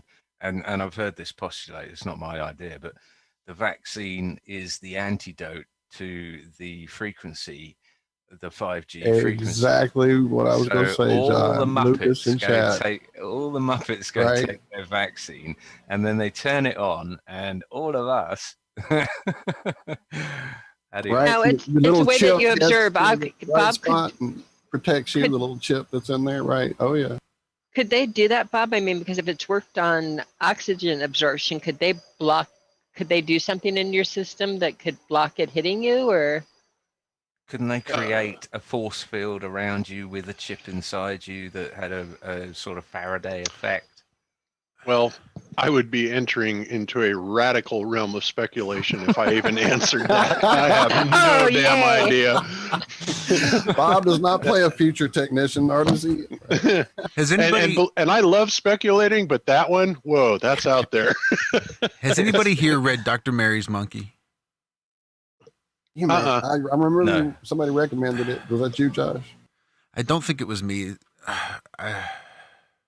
One of our guests, perhaps. As I recalled, when Dr. Mary was a kid, and what sort of brought her to fame was her ability to propagate cancer cells, essentially, with like smoke, I think, and EMF waves, and I think that's what it was. And she was just like massively causing cancer in mice or something. And this was like a science fair project she did when she was a kid. And this is what sort of snapped everybody's attention on who she was. And then they sort of groomed her and sent her to college and sent her to medical school to be Dr. Mary, that went on to be of Dr. Mary's Monkey fame. This is something that's been rattling around in my brain for a little bit. But when you start bathing us in these EMF frequencies and then start reducing oxygen levels in our bodies, how many people are going to start dying of cancer over the next decade because they have just rapidly created an environment in millions of people that is just going to be ripe for cancer cells to just run rampant? Well, that's actually, Josh, that's happening to a large degree now. And I mean, the uptick in brain cancer incidences since cell phones have come out is incredible. But those are numbers, I think, that are being extremely buffered, by the CDC, because again, you don't want enough data out there where they can make an absolute causal link, right? Otherwise, it's bad for the industry. So I think that things like that are happening. And let's face it, ever since COVID came out, nobody's died of cancer anymore. Nobody dies from, car accidents or plane crashes. It's all COVID, right? So again, they're all manipulating the statistics. That was Bill Gates's top book, I think, that he had on his little books that he reads. You've all seen that meme, right? Yeah. Yeah, right. So, I mean, they're manipulating everything, absolutely everything. So, yeah, I think that business has got to be good for the morticians. That's actually probably the best place to really start doing your research, is to find out, what is the amount of people that are, dying. Is business really good for the morticians right now? I mean, is that actually happening? Or, is there a trend over the last 10 years, where it's dramatically more than it should be? You're never going to get a straight answer out of the government ever, just like, Well, 9/11. Interestingly enough, when Mom passed in May, when I was in Oregon, while I was there, and when the mortician guy came, actually the week leading up to, we knew it was pretty imminent, and we had spoken to him a few times, and I asked him, had there been, because at that time we were being told that, people were literally dropping in the streets and we were all doomed for that this was it. So I asked him, were they just swamped? We thought they would take like extra time to get her dealt with. And he said, oh no, we'll be there that night or day or whatever. And it shouldn't take any time at all. They won't, I'm like, well, we thought for sure you guys would be just swamped with all the extra, deaths from the COVID. And it's like, oh no, there's nothing unusual happening. And that was in May. So Yeah.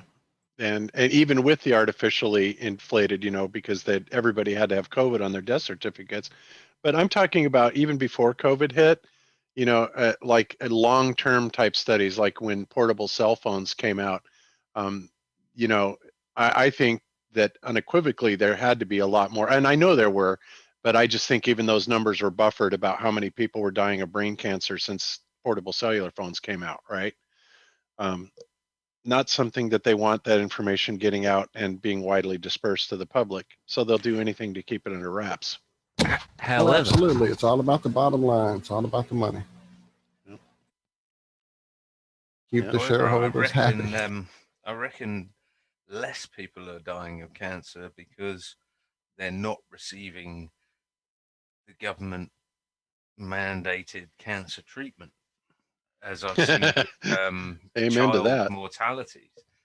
Child mortality rates have plummeted apparently since the start of COVID because no one are getting their vaccines, and No one's going near the hospitals, and that's where everybody dies. Exactly. Pretty much. Yeah. And by the way, guys, I really hope that you don't get a strike for this show because we have crossed the line so many times for YouTube. It's, yeah, no, we pretty much don't worry about it anymore, man. That's what we decided when we gave up fighting the money. It's like, that way people can come here and say whatever the hell they want to say, just like when they're on TFR with us. It's, Chris and Shree give us open policy on there. So we kind of give people open policy on here. If it gets struck, hopefully somebody's making a record and we can edit what we need up. Download it while you can and upload it wherever you can. Have we ever gotten a strike? Well, how many people are watching right now? We got completely blocked playing Zeppelin or something, and then we got completely blocked playing the Smurfs. But other than that, we've never actually gotten a strike. Yeah, we've had like community guideline warnings and things like that. Yeah, right. But we've never received like a strike that was going to threaten our Friday show, which I find a little unusual. I could play a little video that might get us a strike. 62 is your answer, John. 62 watching, yeah, is what I showed. Robert Page in chat says he's got 58, but I'm sure there's whatever you do, something don't like it. I'm sure there's a number. Don't share it. Just keep it quiet. Keep it under the radar. That's what we like. Make a bookmark and come back every week. You know where we are. Unless you're a baller, then comment and hit the thumbs down button too. We appreciate all the interactions. Whatever interactions you got, hit us up. Comment, all kinds of stuff. Repeat yourself. I don't give a shit. It just makes us look better in the algorithms. So interact. We're just saying what people are thinking. Yeah, if I would have said this on Globebusters, they would have shut the show down midstream. Right. It'll come out blazing for you guys. I guess I don't know that they haven't. Yeah, no kidding. Well, this is just YouTube. This is the great thing about Restream. Even if they do, I've still got it on Facebook, on Twitter, on DLive, on Twitch. So it'll be there for a hot minute. I can try to edit out anything that I think might get us. Oh, you're multi-streaming right now? Oh, fuck yeah. Oh, I didn't know that. Okay, cool. That's what I love about OBS. It's all integrated. So as soon as I hit start streaming in OBS, it kicks in Restream, and Restream kicks off everybody else. And we just go I do live. the same thing. I broadcast on the Globebusters channel and both Jaren's and our DLive channels. And Sunday, I just bought a year subscription to StreamYard, and that has the restreaming ability in it built in already, so I don't have to pay for a Restream IO subscription anymore because StreamYard has it built in. And so I think that's going to be cool using that. And I'm streaming directly to my hard drive. Beautiful. So no fucker's going to get hold of that. Permanent. Love it. And since we're boring people to death with like this streaming stuff, is the Restream is what you got, is that something I can use? Because I want to host the Bitches Brew on Iron Realm. We can definitely Yes. set you up.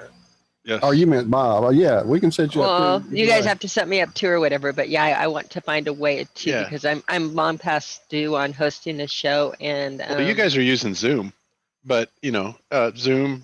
All you need is our StreamYard, stream whatever. key. Whatever stream key we're going to use is I just hand it off to you, and you'll put that in StreamYard to connect it to your OBS or whatever, or to your StreamYard, I guess, and that will send it directly to the IRM channel. That's what basically that stream key is identifies who you are and who's going to be streaming it.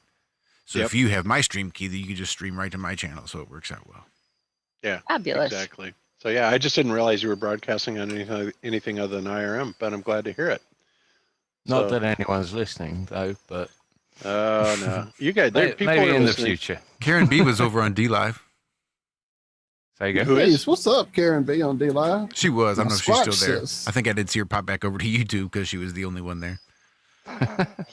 And like I told her, that's more action than we usually see on D Live. Was her being Well, I there. was saying to Bob beforehand that D Live sucks for me. I can't stream it on my phone. It's just spinning its wheels. It's gone in a couple of days. You can't go back 10 seconds. You can't. I mean, YouTube's shite, and I don't want to use it, but I've got to be able to hear the bloody show. So D Live's out for me at the moment.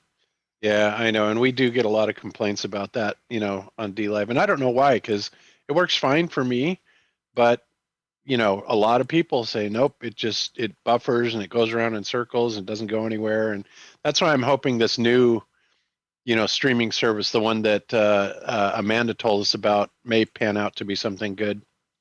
Yeah, keep that to yourself just now until I register my name. There you go. But it's the same for other things as well. That it just don't work. Yeah. Is that just on your Fondle slab or on your actual computer you have trouble too? Because I gave up even trying it on my phone back when I was trying to do stuff on it. Like when we got all the new bells and whistles, it doesn't work for me. My do 'em on phone the will computer. easily stream a YouTube video live, and there's no buffering, there's no wheel spinning, Same nothing. here. I think that's because they bake YouTube into most phones now, or at least mine had it baked in. And Yep. that's They got their part app of it. and everything. Yeah, they're getting their money straight from the back door. They want it to be the best thing on there. The rest of it is hit and miss. If you have a really good Wi-Fi at your house, or know somebody with a good high speed, whatever, you can make some of those. Like I mean, the way I doing listen- Zoom on my phone, it just is not enough. It's just The way not the way I robust enough. listen to most things is that I download it. I download it to the hard drive and then transfer it either to the Fondle slab or my other phone or whatever and listen back. I can't download from D Live. I'm sure there's a way. But the 4K video downloader or whatever I've got says nah, but it will download BitChute or whatever it is, no problem. So yeah, we've got a ways to go, I think, still. Haven't quite settled our feet and put our slippers on just yet into a new one. I saw, what was it, band.video. Have you seen that one?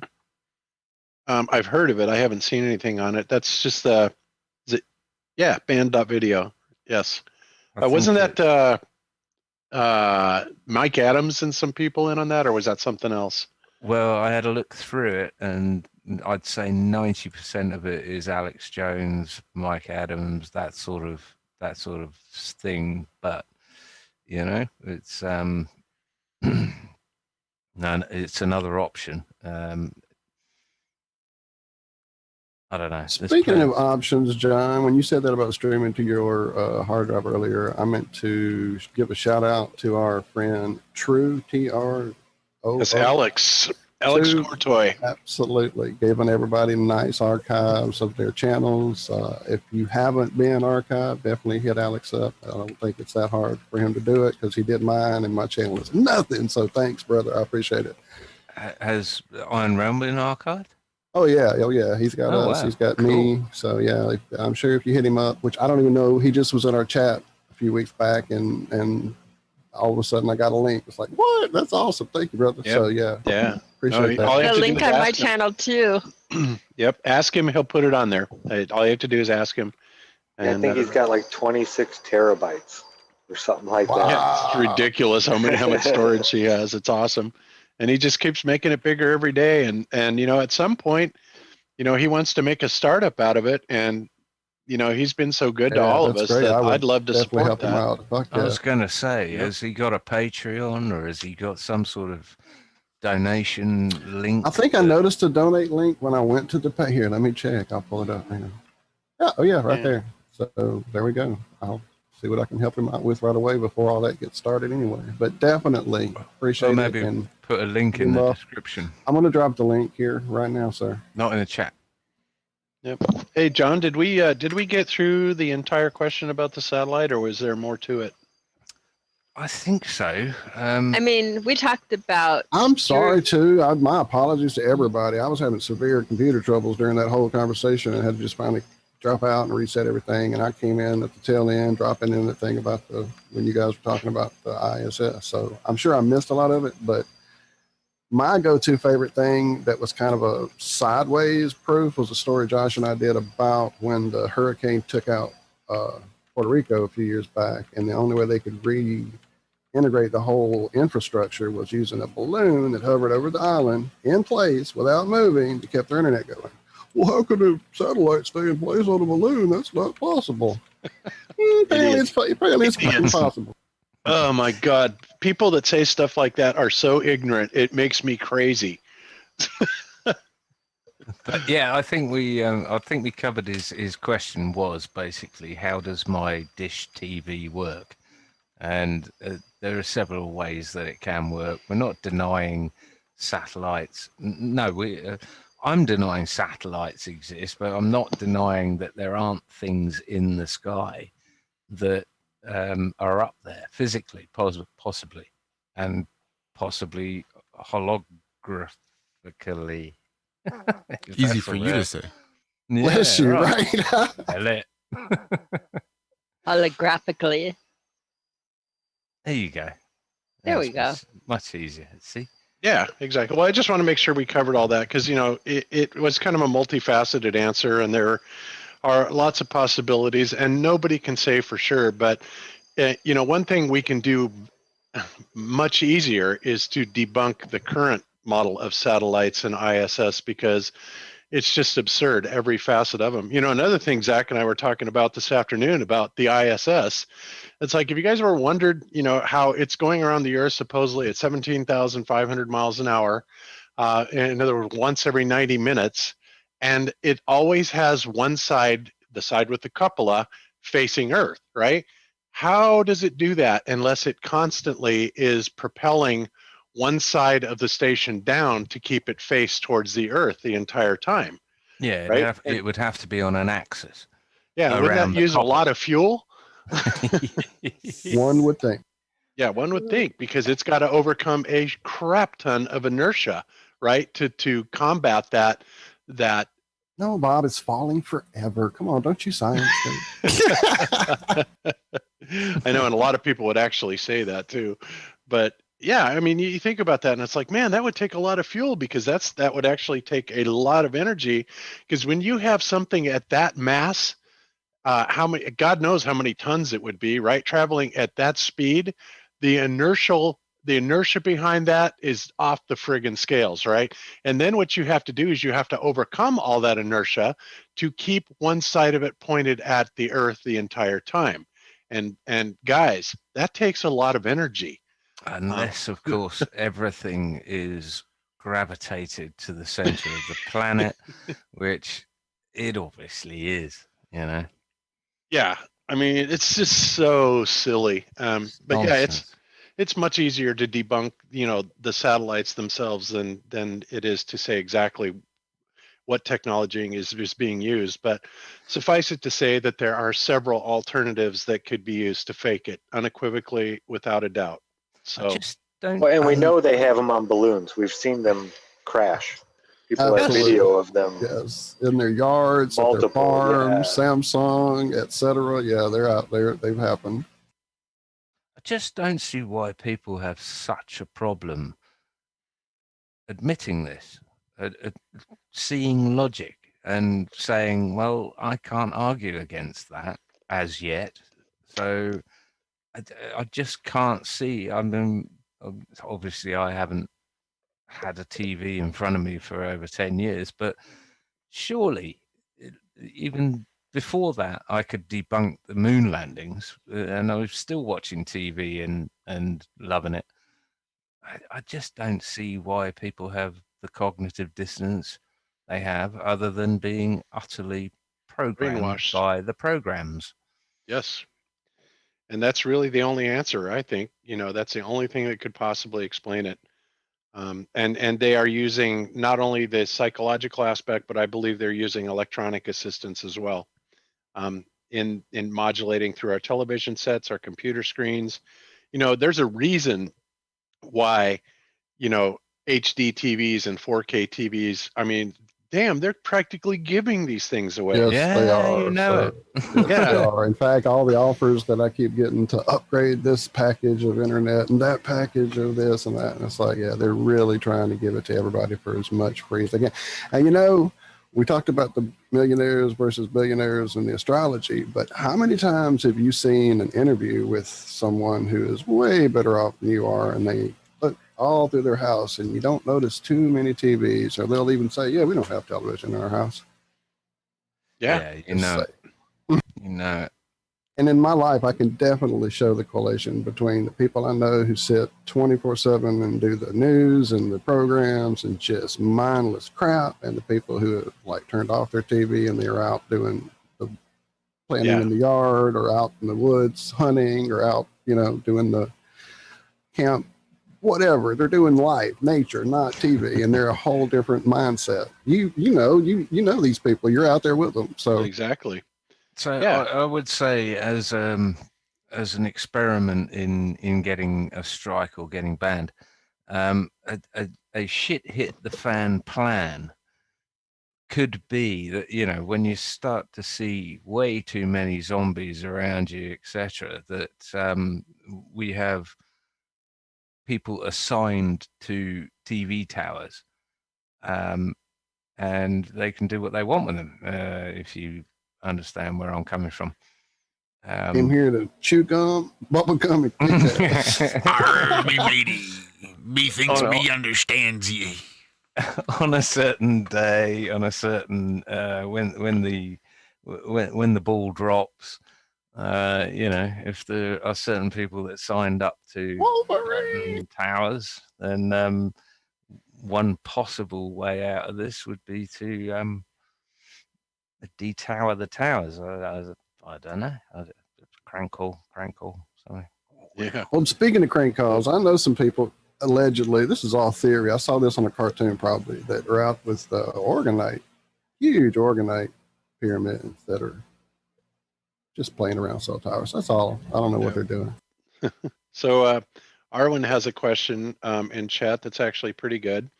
He says, would an active physical gyroscope on a satellite in orbit not effectively break the orbit effect because of its special stabilizing effect?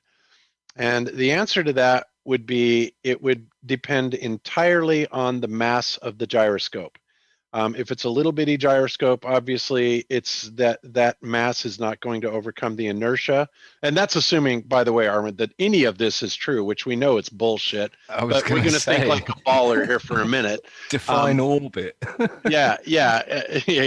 But thinking in baller terms, if it was a great big huge gyroscope, yeah, absolutely, because then it would be resisting a mass that would be more commensurate with that of the ISS or the satellite or the ISS or whatever it is.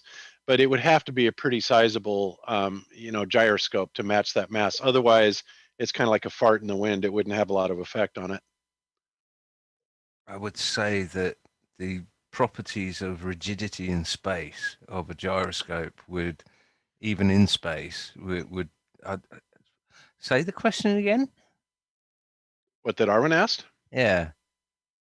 Let me go back up to it. He said, would an active physical gyroscope on a satellite in orbit not effectively break the orbit effect because of its spatial stabilizing effect, meaning because gyroscopes stay rigid in space, and if that gyroscope was mounted to the satellite, of course, has to go around in circles and change its inertial path. He's saying, wouldn't the gyroscope overcome it? And like I said, Right. the only thing that would matter would be the mass. If it had Yes. enough mass to, then the answer would be yes. Otherwise, no. Yeah, I agree. What he's saying is would the gyroscope not put off the orbit of the actual satellite because of its rigidity and space properties? Right. I But- agree. It depends on mass. But, you know, like I And- said, oops, and? Oh, I was No. just going to say, if you want to feel the rigidity in space of a gyroscope, come on down to Flattoberfest, Yeah. Greenville, South Carolina, Yes. October 24th. We're going to have one there just speeding it up and letting people actually feel how much Segway rigidity in special. space that it actually, the force that's created by that Nice little one. wheel spinning that fast. So Nice yeah, come on segue down there. and feel it yourself. And when is that? October 24th, Greenville, And where? South Carolina. Greenville, South Carolina, Flatoverfest. Yeah. I'm sure Link it will in be the description spammed. currently underneath the show you're watching on YouTube. The best gyroscopes I've played with are bicycle wheels. Yes. The hub. I mean, Yes. Oh yeah. they've got so much power in them, and if you stick, what are they, stunt nuts or whatever, so you can actually get a grip on either side of it and get someone else to spin it, and then just try and get them to turn it. I mean, you're going against a hell of a force there. Here's a nuts one, and I don't condone anyone doing this, but find you a little fidget spinner and find you. Oh, I just had a camera. No, Walt. Don't If too do it. many people do that, it's going to throw the Earth out of orbit alignment. Yeah, you're right. You're right. My bad. I don't condone it. I said I don't condone it. And somebody with a degree said that. Yeah, I know. Somebody It with was a degree. Bizarre story, yeah. You know how many motors are spinning right now on the Earth? That's the dumbest thing I've ever heard in my life. All the satellites we're spinning out of orbit. They'll all be heading for Mars and Jupiter. Oh, we'll all be doomed. Put your fidget spinners down. Ooh. Bob, any update on the series, on the TV series? I had a meeting with the two producers of the show just a few days ago, and it went exceedingly well. They this time it was a Zoom meeting, and we did it on video and the whole 9 yards. I guess they were trying to get a feel for how I came across on video, and we just talked more and more and more about it. I got to say, these guys are, you know, they're very woke. They're very, you know, awake individuals. And understand a lot what's going on. And you know, since we last spoke, and I told them, you know, that I thought that if they really thought that they were going to get any major network interested in a show that actually gave flat earthers a fair shot, that they were crazy. They came back and they insist that they really believe there are production companies out there, or actually, you know, networks out there that are interested in this, and that they think it's going to fly. So I'm like, now I all know right. it's a psyop. Now I know Flat Earth was Right. designed to come out. Now I know it, absolutely. No, surprisingly, I'm for this, as long as you surreptitiously record as much as you can yourself. I don't have to surreptitiously do it. I'm going to outright do it. Absolutely, I mean- absolutely. They should know. In fact, you should put out for volunteers, flat Earth volunteers that want to turn up on the you know, film sites or whatever, and independently film what's going on. That would be awesome. But yeah, I've got a good feeling about this as well, and I was dead set against the other one you did. Oh yeah, behind the Didn't want to curve. say it. No, I didn't want to say its name. I know. I believe me. And like I said, but you know what? Prank caller, In the- prank call. In the long run, John, it really did bring a lot of people to flat Earth. I mean, a lot of people, and even though I have had to live with the, you know, the label that I alone am the only human being on Earth to ever prove Earth rotation. Take You know, that, Sagnac. Yeah, I know, right? Einstein is my bitch. And we're going to be talking about this on Sunday also, because Sunday is going to be all about the luminiferous ether. Excellent. You know, and how it's interesting how many Nobel laureates are coming out saying it exists. Mhm. I mean, physicists in general, people are fully aware that the ether exists. It has to. It's one Mm. of those things that it must exist, or things couldn't work, right? You couldn't Yeah. have a Sagnac effect or things like that. So, you know, we're going to cover stuff like that, and we're also going to go over once again the reason why we did not prove the Earth was spinning, and in fact, it was the luminiferous ether. Or at least that's what we're going to say. You know, that's our take on it. Mhm. Now, to put this through the so-called scientific method, obviously we couldn't prove anything because there's only a few variables that we can manipulate. Yeah. And in the way that we did it, the variable that we were able to manipulate was the altitude on the Altitude. specific latitude line. And that told us a lot, right? And that allows us to speculate and make a pretty educated guess as to what we're actually seeing there. But one thing it also did was it absolutely debunked the Earth spin, ball spinning. It just blew it right out the window. Yeah. So, you know, No, recovering that, brilliant. yeah. And again, and I feel like a broken record, you know, talking about it over and over and over again. But you know, it's like people, for whatever reason, they really don't get it the first time or the second time, or even people. You know, I've talked about stuff with the panelists on our own show, and they don't remember stuff sometimes that's being said. So it's like, you know, George Bush wasn't exactly wrong when he said, you know, in my line of business, you kind of have to repeat things over and over and over again. You know. So the ether, talking about the ether and its electromagnetic properties and stuff, one thing I do know about most ham radio operators, ham license holders, is that they have, it doesn't matter how many years they've been in the hobby, they have no idea what propagation is. And something we were talking about on Wednesday night, which I'm sure Cami would say, oh yes, Bob would have something to say about this, was propagation. What do you think it is? Do you think it is like seeing across it in terms of seeing across a lake without mist, and then a mist comes in and then you can't see across the lake? It like it the way I described it was weather forecasting for electromagnetics on Earth. So there must be because people can predict weather, they must be able to predict propagation if it's to do with the ether and You meant electromagnetic produce? fields. Is that what you meant? Produce weather? I'm sorry. Sorry, well, Yeah. yeah, there is that. So as far as that goes, propagation, well, one of the first things that you learn when you become a ham radio operator is they will teach you about the 11-year sunspot cycle. Okay. Yes. And this is especially prevalent in the 10-meter bands and also the 20-meter bands, but mostly the 10-meter band, where it seems to have the most effect. Or when I say 10-meter bands, I'm talking about 28 megahertz. Yeah. 20-meter band is 14 megahertz. Okay, so that's primarily where you see it manifest. And what they will say is that the sunspot cycle, you know, is directly related, obviously, to the sun activity and um, how much its discharges are affecting our ionosphere. Okay, now Hmm. they're looking at it from that side of the coin that, you know, from 93 million miles away, it is charging the ionosphere, which is altering the propagation characteristics of the HF or high frequency band, right? Which is basically 1.8 to 30 megahertz. Yeah. Okay.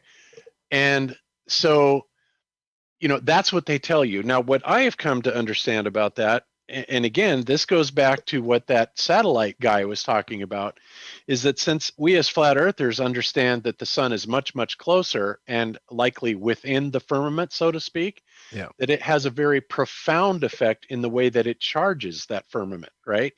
So when it's extremely active, it charges the firmament and actually causes an, I guess, Well, I'm just going to say a change in characteristic because I'm kind of at a loss as to say whether it increases or decreases it. Yeah. You know, because that depends on certain things. So let's just say that it fairly radically changes the propagation characteristics of it. Okay. Like a I high s- pressure, low pressure sort of thing. It would. Exactly. Exactly. And so that's what they teach you. So they're coming at it kind of backwards. You know, they're saying that it's the ionosphere, but I think the ionosphere, you know, frankly, is a load of horse crap. You know, because that was, you know, they made up all kinds of stories about that, and its history is kind of nefarious anyway. But I think that when we do have solar activity, it absolutely is changing the propagation characteristics of the firmament itself. Now, what they will also tell you is that for whatever reason, once you get above the HF band and get into VHF, you know, 50, 144 or UHF 450 megahertz type stuff, that all of a sudden then this no longer has an effect, right? Yeah. That these radio waves can easily penetrate this ionosphere, when in fact, I don't believe that at all, No. because and then they contradict themselves by saying, well, if it wasn't for this shield that's out there, right, we would be inundated by all these lethal radiations, which go, you know, all the way up through microwave, right? So Mhm. why is it then that, you know, it blocks everything, you know, below 30 megahertz, and then it has a bandpass window? I believe the astronauts were using something in the VHF range. I don't remember if it was VHF or UHF, but then it has a band pass there, and then it then has a band cutoff of microwave frequencies, right? So it seems to be really, really selective. But of course, we know that that's all horse crap because, you know, we can't go out to outer space. So the idea that anything is allowing or disallowing signals to go there is ridiculous in the first place. Then you have the University of Colorado study, which, you know, they came out and said point blank, wow, it's pretty Yeah. amazing. It's like there's a Star Trek shield out there. It's almost like an actual glass shield that seems to be blocking everything, you know, all these cosmic radiations from coming in. And again, it must have this very specific and very selective band pass filter to be able to allow those, you know, the EME moon bounces, right, to go through, Hmm. the communications to go through, et cetera, et cetera, et cetera. A laser, right? Laser light, of course, that's okay. That goes through, even though the photons get scattered all over the place. I mean, you look at that stuff and it's utterly ludicrous, you know, what they tell us. So, and it's difficult because you kind of, people get trapped into bouncing back and forth between the heliocentric cosmology and a flat earth cosmology. And one of the big tricks that heliocentrists like to use is they try to apply heliocentric logic thinking cosmology to the flat earth model and then tell you how stupid it is. Like, for example, they'll say, well, yeah, how come all the other planets are round, right, and the earth is flat? And it's like, that's utterly ridiculous, right? You're mixing two models completely. And of course, when you put it in those terms, it sounds pretty dumb, right? Yeah. So anyway, I don't even remember what the hell the question was. I'm sorry. Yeah. Well, no, it was a case of why.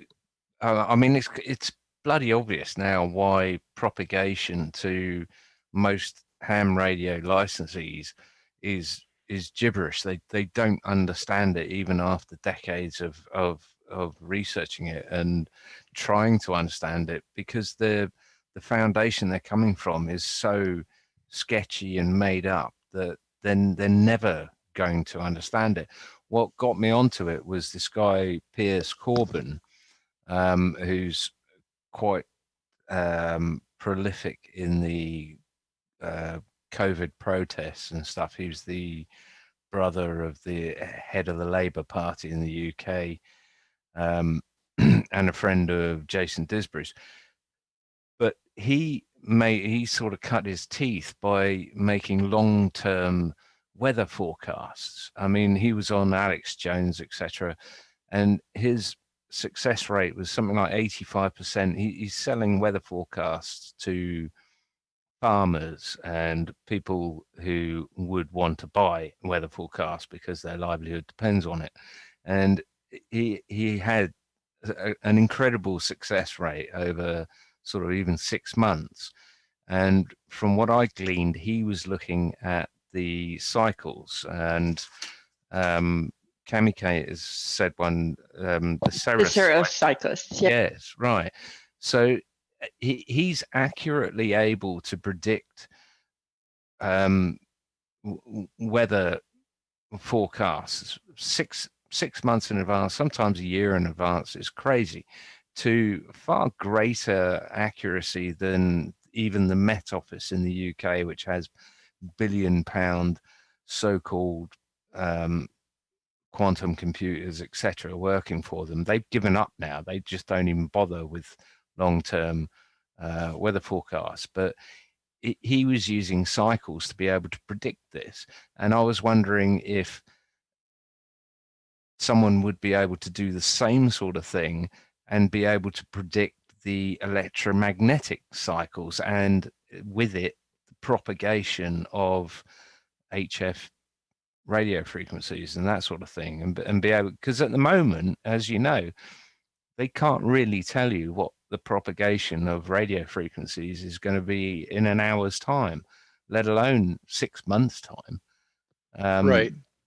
Well, they can give you generalities. Like I said, when they speak of the 11-year sunspot cycle, there is a peak activity every 11 years, when the DXing, is really good, meaning that the whatever is causing good propagation is extremely active.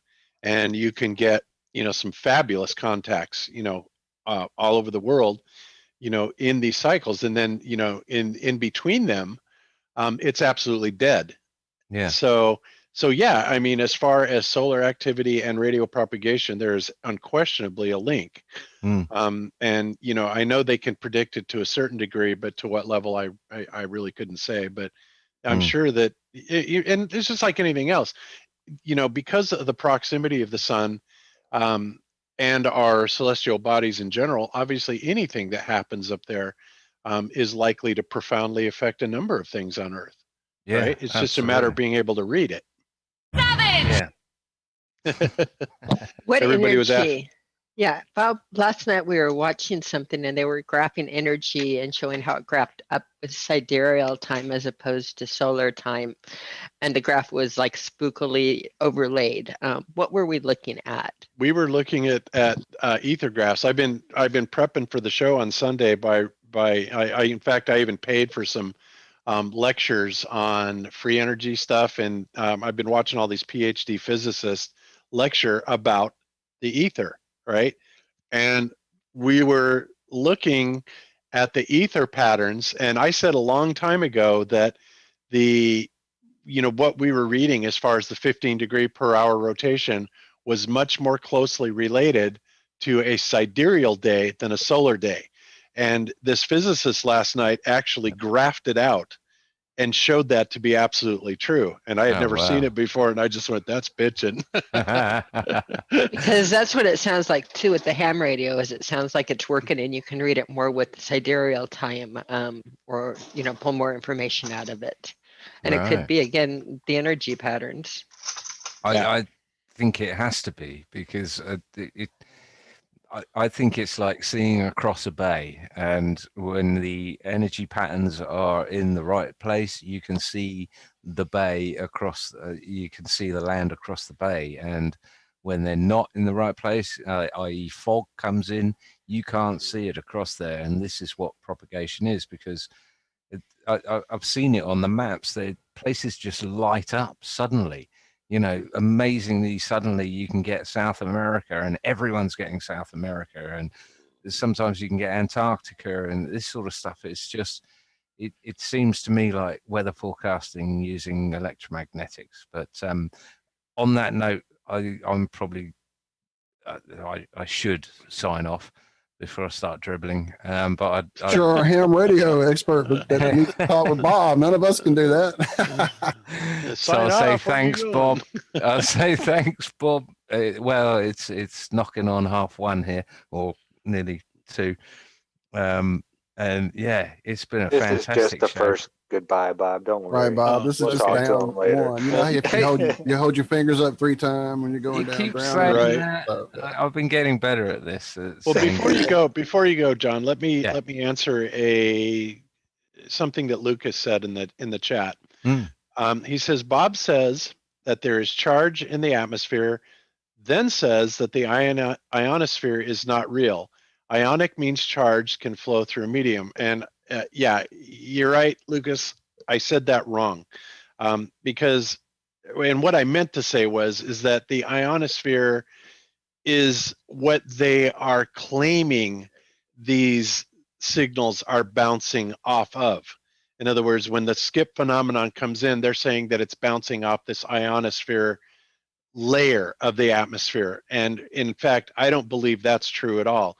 I think that what's happening is that the firmament is being charged with different charges, and that is causing the difference in propagation characteristics. So I apologize. I know that came out sounding wrong. That isn't what I meant, but your point is well taken. So thank you. There's an old saying in Tennessee, I know it's in Texas, probably in Tennessee, that says, "Fool me once, shame on you." Or something like that. If fool me, can't get fooled again. Won't get fooled again. Won't get fooled again. I read that as the ionosphere as a band that that exists around the Earth. That's the bit I don't. Yeah, no, agree it's with. no, I because think it's the whole impossible, John. thing is an ionosphere. You're right. The idea of an ionosphere Hmm. is impossible. Maxwell changed Ampere's equation, and even in Maxwell's equations, the first one and the third one, or the first one and the fourth one, don't agree with each other anymore. Because the first one is Gauss's law, and it says if you have zero atmosphere, if you have a vacuum, you don't have an electric field. So how are we getting electrons from the sun if there's no electric field? It's impossible. Yeah, I think they created Lucas. Also, I think they created the ionosphere to come up with a reason as to why signals were actually propagating around a so-called ball, right? They had to come up with something for it to be bouncing off of. So rather than admitting there was a firmament that was it bouncing off of the top, they have to say, well, what it really is a charged layer that is of the atmosphere that is so charged that it happens to reflect the 3 to 30 megahertz band, which is just silly.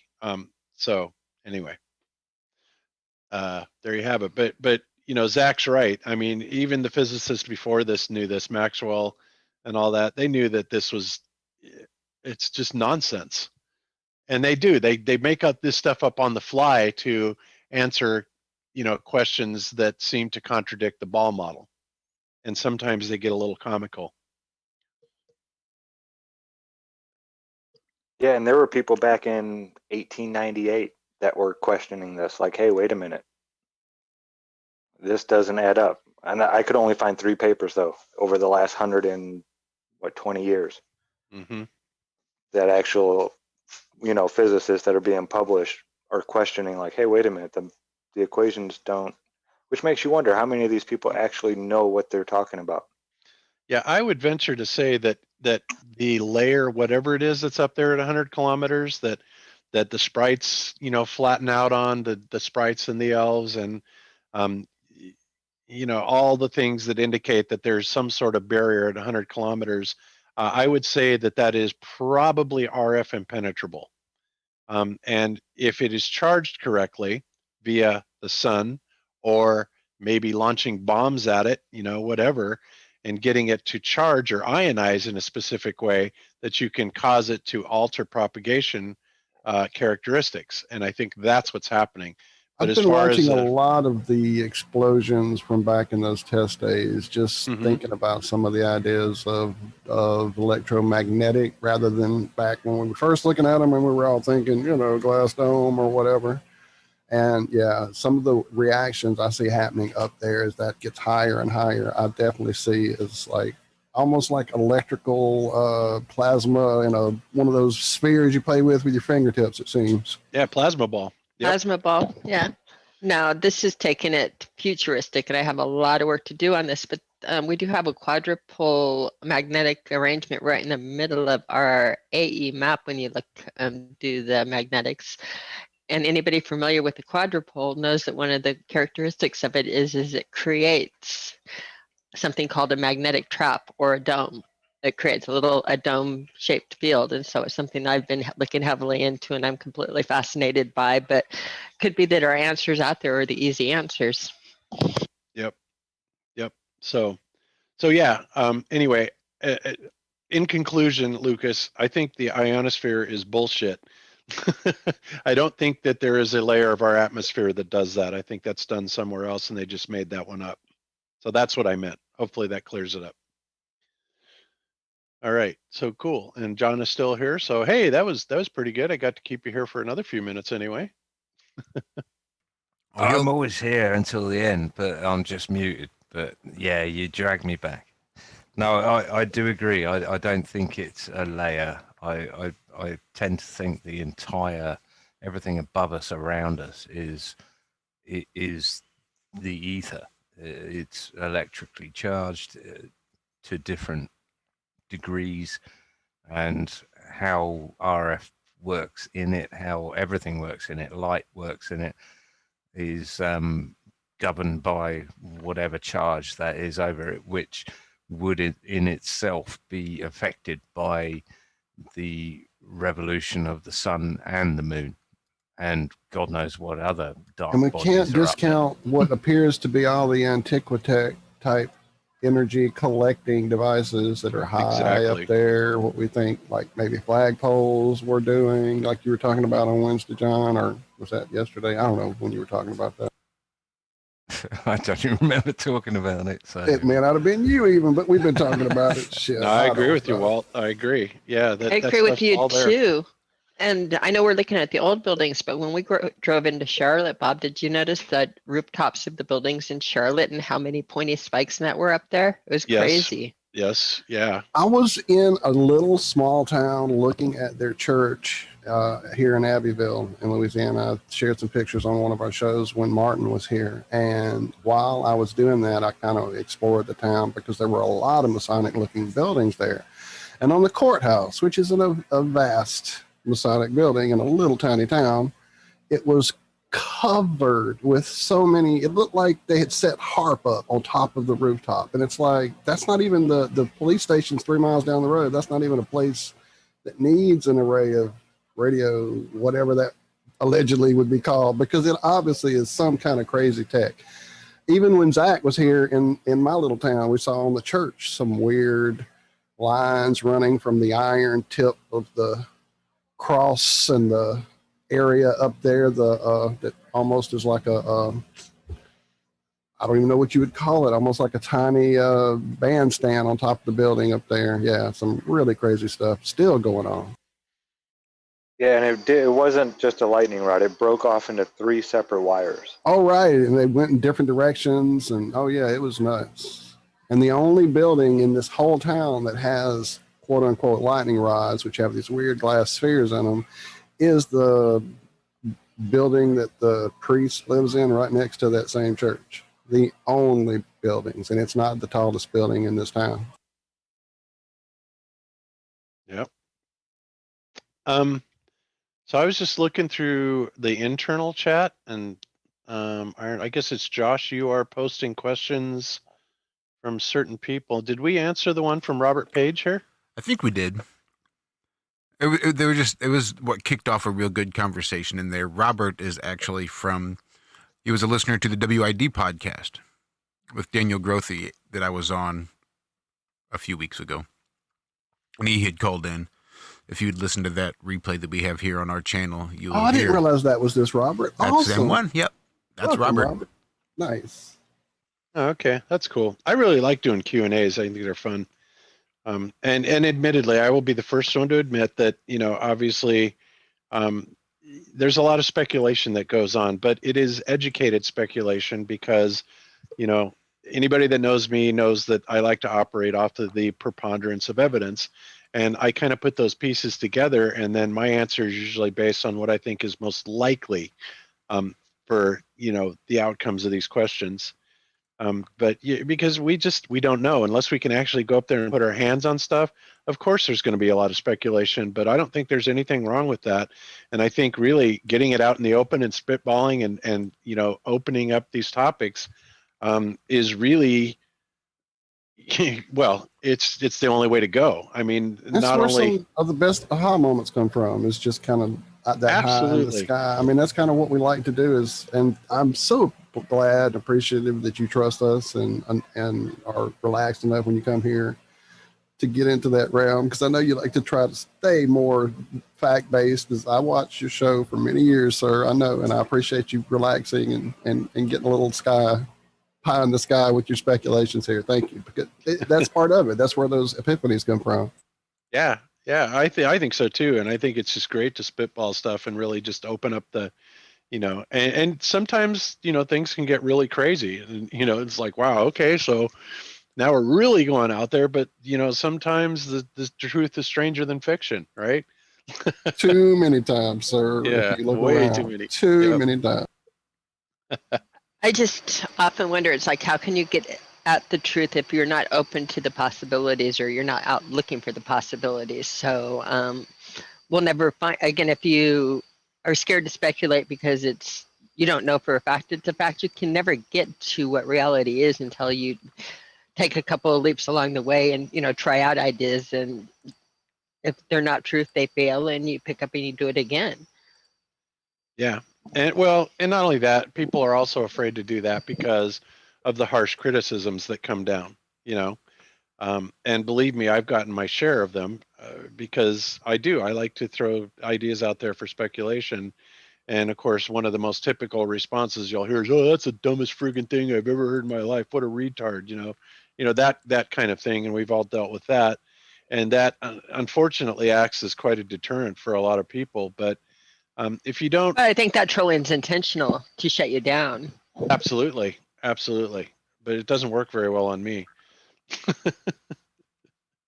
because I'm not afraid of being wrong. I'm not afraid of opening up the possibility of something that ultimately could turn out to be patently absurd. But at least I thought about it, and I thought about it with an open mind. And I think if more people did that, we'd have a lot better thought base out there.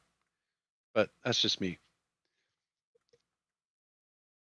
So let's see. Big shout out to Twilight Zone, real quick, in chat. Yep. Welcome, friend of You Vagabonds. beat me from to the UK. draw. That's awesome. Oh, Yeah, okay. man. Geez, we started about almost 3 hours ago. Wow, And, that went fast. Yeah. Well, he was saying Good I'd like to plot. hear some science, some evidence of this stuff we're talking about, and it's like, yeah, we covered quite a bit of stuff in the last 2.5 hours. We're kind of winding it down a little bit right now, but God, I can't believe we've been on for that long. I know, right? I know it flies here on the realm, doesn't it? God, no kidding. Well, time flies when you're having fun. I've had a good time actually, talking about this stuff. Oh my God, you're right. It's 10 minutes till 9. Wow. That's why John was taking a dive. He was ready to go under. So yeah, it sneaks up on you here quick, man. And again, it's part of just loving this group of people, the family atmosphere that happens when we all get together. It just goes so quick. So quick. In the morning, I mean, we have a 2-hour show and suddenly it's gone. Like, what happened? We didn't even feel like we did anything, and it's over. I know. I almost felt bad for not listening to your show this morning because Cami, for whatever reason, still is included on the Skype call list at 4:45 in the morning, and she left her phone on last night. So I had just gotten up to go to the bathroom, and I came back. I just laid down in bed, and the phone call went off. So it wasn't that big of a deal, but I was thinking, geez, I wonder if I should just Well, there's turn the TV always on. that hope that she'll just be there. That's what So it we is. always we're in there, and it's unfortunate that sometimes it does cause us to wake folks up, or like we called Anthony the other day by mistake, and Mama Sita. So yeah, we do it quite a bit. We mess up quite a bit on our calls there in the morning. So our apologies to anybody that's gotten a rude awakening from us. I want to be on the calls, and I want to actually be up at that time in the morning and join in. When I'm sleeping, Lady, you have had I so turn my much on phones your off. plate. My God, you, Bob, Jaron, the whole family, Zach, my God, I can't even believe you guys made it to this show. The energy you've had to expend on what you guys have done. But I know I can feel the reward is starting to settle in on you guys, and the energy is starting to feel a lot more calm and not so Because I know it got that way for a minute. Oh man, did it ever? But moving is hell for anybody. I don't care who you are. Everybody. And yeah, and like I said, one of the most stressing things that I've ever experienced, that I can recall for a long time, was when we had the blowout on the highway, and those cars were coming around that corner, and I was just seeing my life flash before my eyes. That really screwed with me, and Yeah, I was man. literally sick from that for days after that happened. I was so stressed. I bet there's a little PTSD there. Yeah, no doubt. Yep. yeah, Damn just a sure bit. it can get you, sir. Traffic is nothing to play with. It gets you. It'll get you if you're not careful. Yep. Yeah, it was so weird, but it was cool because, we got to when the tow truck guy came there, he put us on top of the truck, and we were actually higher than semis. We were looking down on semis, and it was just so damn weird being up there on the highway. And Bob had his steering wheel and could pretend like he was driving like a little boy. I mean, it was just, it was like being in the little seat all over again. Yeah, I don't even know if that was legal for us to be up there like that, but it was sure an experience. I was thinking it. I wasn't gonna say it, but I was thinking, well, that sounds unsafe and very illegal. No, actually, if you thought about the alternative, we were on a place where highways were merging into two highways. So people were pulling into the right lane where we were with a tiny, tiny shoulder. I mean, big semis were flying into the right lane because we were just around a blind corner. And so to actually get a family and a dog out of a car at like 10 o'clock at night with no room to work with. The other, doors open, right. Oh, yeah. Making sure the dog doesn't squirt away or something right on the highway where it's across 6 lanes and going crazy there. It was kind, and if it wasn't legal, it should have been just for safety reasons. I mean, it was the safest way to deal with the situation. So much respect to the driver for recognizing, how smart I think it really was. Yeah. Could you imagine getting out under that situation that close to the highway with, kids and dogs and during rush hour? Yeah, it was just scary all the way around. So, there was one other thing, and I know Rose 777's out there in the chat, and Rose has a debate coming up on what you call it, debates, whatever that debate channel is, modern day debates, tomorrow, and she's debating a Glober, and we talked today, and because sure enough, I told her the subject of, well, Bob proved the rotation of the Earth, was going to come up because, absolutely, every one of them does that. So I explained to her the whole procedure, exactly what they were going to say, what they were going to claim. And then I gave her the correct answer and why, and we even recorded it, and she understood it very well. But one of the other questions that she had was about refraction, right? And how the Globers are always claiming that everything that we see is, refracted. When we see 100 miles, well, it's because of refraction, even though that 100 miles, it should be 6,667 feet below the curve, right? And she said, I saw you make a statement in a chat that it was virtually impossible in the globe model for refraction to happen. And she goes, explain to me what that means. And so I did. And this is something that I don't think enough people take into consideration. And when the Globers and how absurd their claim is about light refracting downwards to be able to go around the curve. And here's why. In order for light to change directions, to actually be pulled in a different direction than its original trajectory, it has got to encounter a medium that is denser than the medium that it has been in, right? So in other words, if you shine a light forward and all of a sudden it goes through like a very cold spot and wherever, something that would increase the density of the medium, it's going to pull that beam of light down, right? Because that's the nature of refraction. That's how it works. And I said, but in the globe model, right? In the globe model, if you do this little thought experiment and you take a laser beam and you mount it on a tripod and you make it absolutely perfectly level and you turn that laser on, The reason that it's not going to refract downwards is because when you have that perfectly level beam that is going straight out, what happens is theoretically the ground is falling away from that laser beam, meaning the beam is going up, with respect to the ground or higher in altitude. And when you go higher, what happens to the atmosphere is it becomes less dense, right? And the further out you go, the less dense it becomes, thus making it virtually impossible for it to encounter any type of denser medium to be drawn down to the earth, right?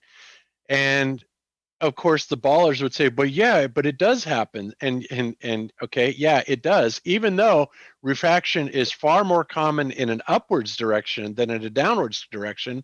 And the only reason that there are those instances that light refracts downwards is because we are on a flat earth, and as you project forward that same laser, it's actually encountering more and more and more atmosphere.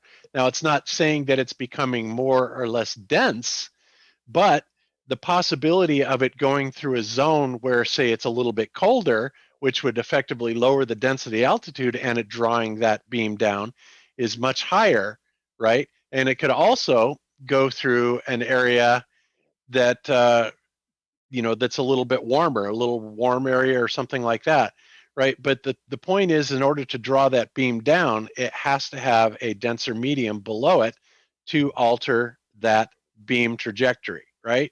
So bottom line is in the globe model, it can't happen because by its very nature, as you are traversing forward, you are increasing in altitude and the atmosphere is becoming less dense, which means that this whole idea of 7.6R is retarded.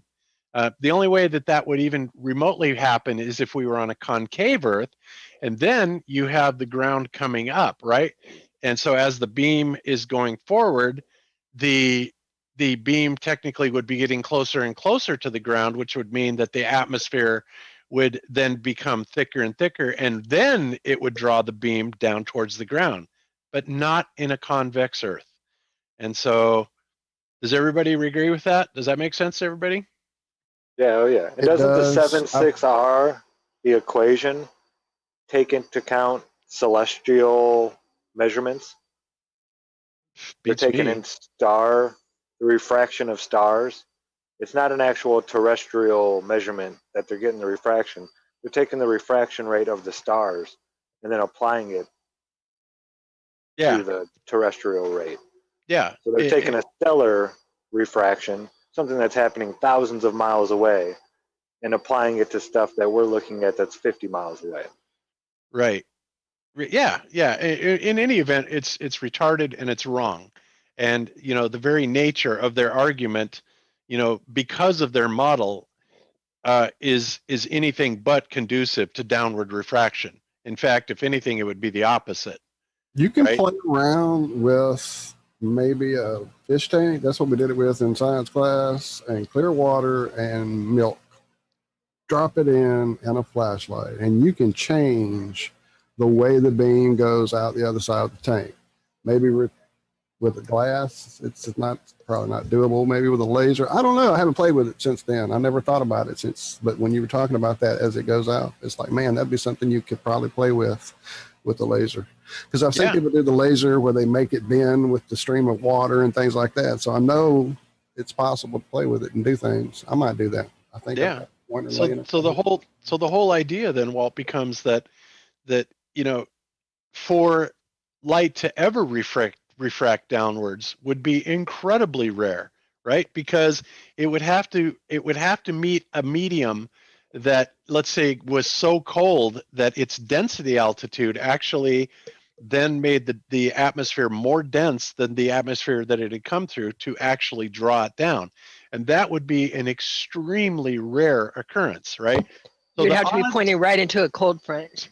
Right. So the odds of ever having downward refraction are astronomically high, and the Globers want us to believe that it happens every day, all the time, no matter what. And it's just ridiculous because the dynamics of their model dictate that that simply isn't going to happen. And people need to understand that, And so hopefully Rose will hit him over the head with that. I know Rose can handle this. Shout out Yeah. to Rose for sure. Lots of extra hugs there in chat for you. Big shout out to Rose. So, yeah. John So, asks in our own chat here about Dr. John D proving this. I was trying to ring bells about somebody doing something with this. Nobody else? No, I must have saw the same one, John. It's just been too long ago. I missed what you were saying, Walt. What was your question? Didn't Dr. John D prove this? Is what John Savage is asking us in our chat here on Zoom. Well, he showed actually John D as well as FE Core. We both on both of FE Core's laser experiments, we both got video documentation of the light refracting upwards, and so did John D. So again, I have yet to see any refraction anywhere ever of a laser beam being drawn downwards. I've never seen it. So, for the ballers to claim that it happens on every John's observation, response. Sorry. it's just stupid. John's response. See, he's down, but not out. That's cool.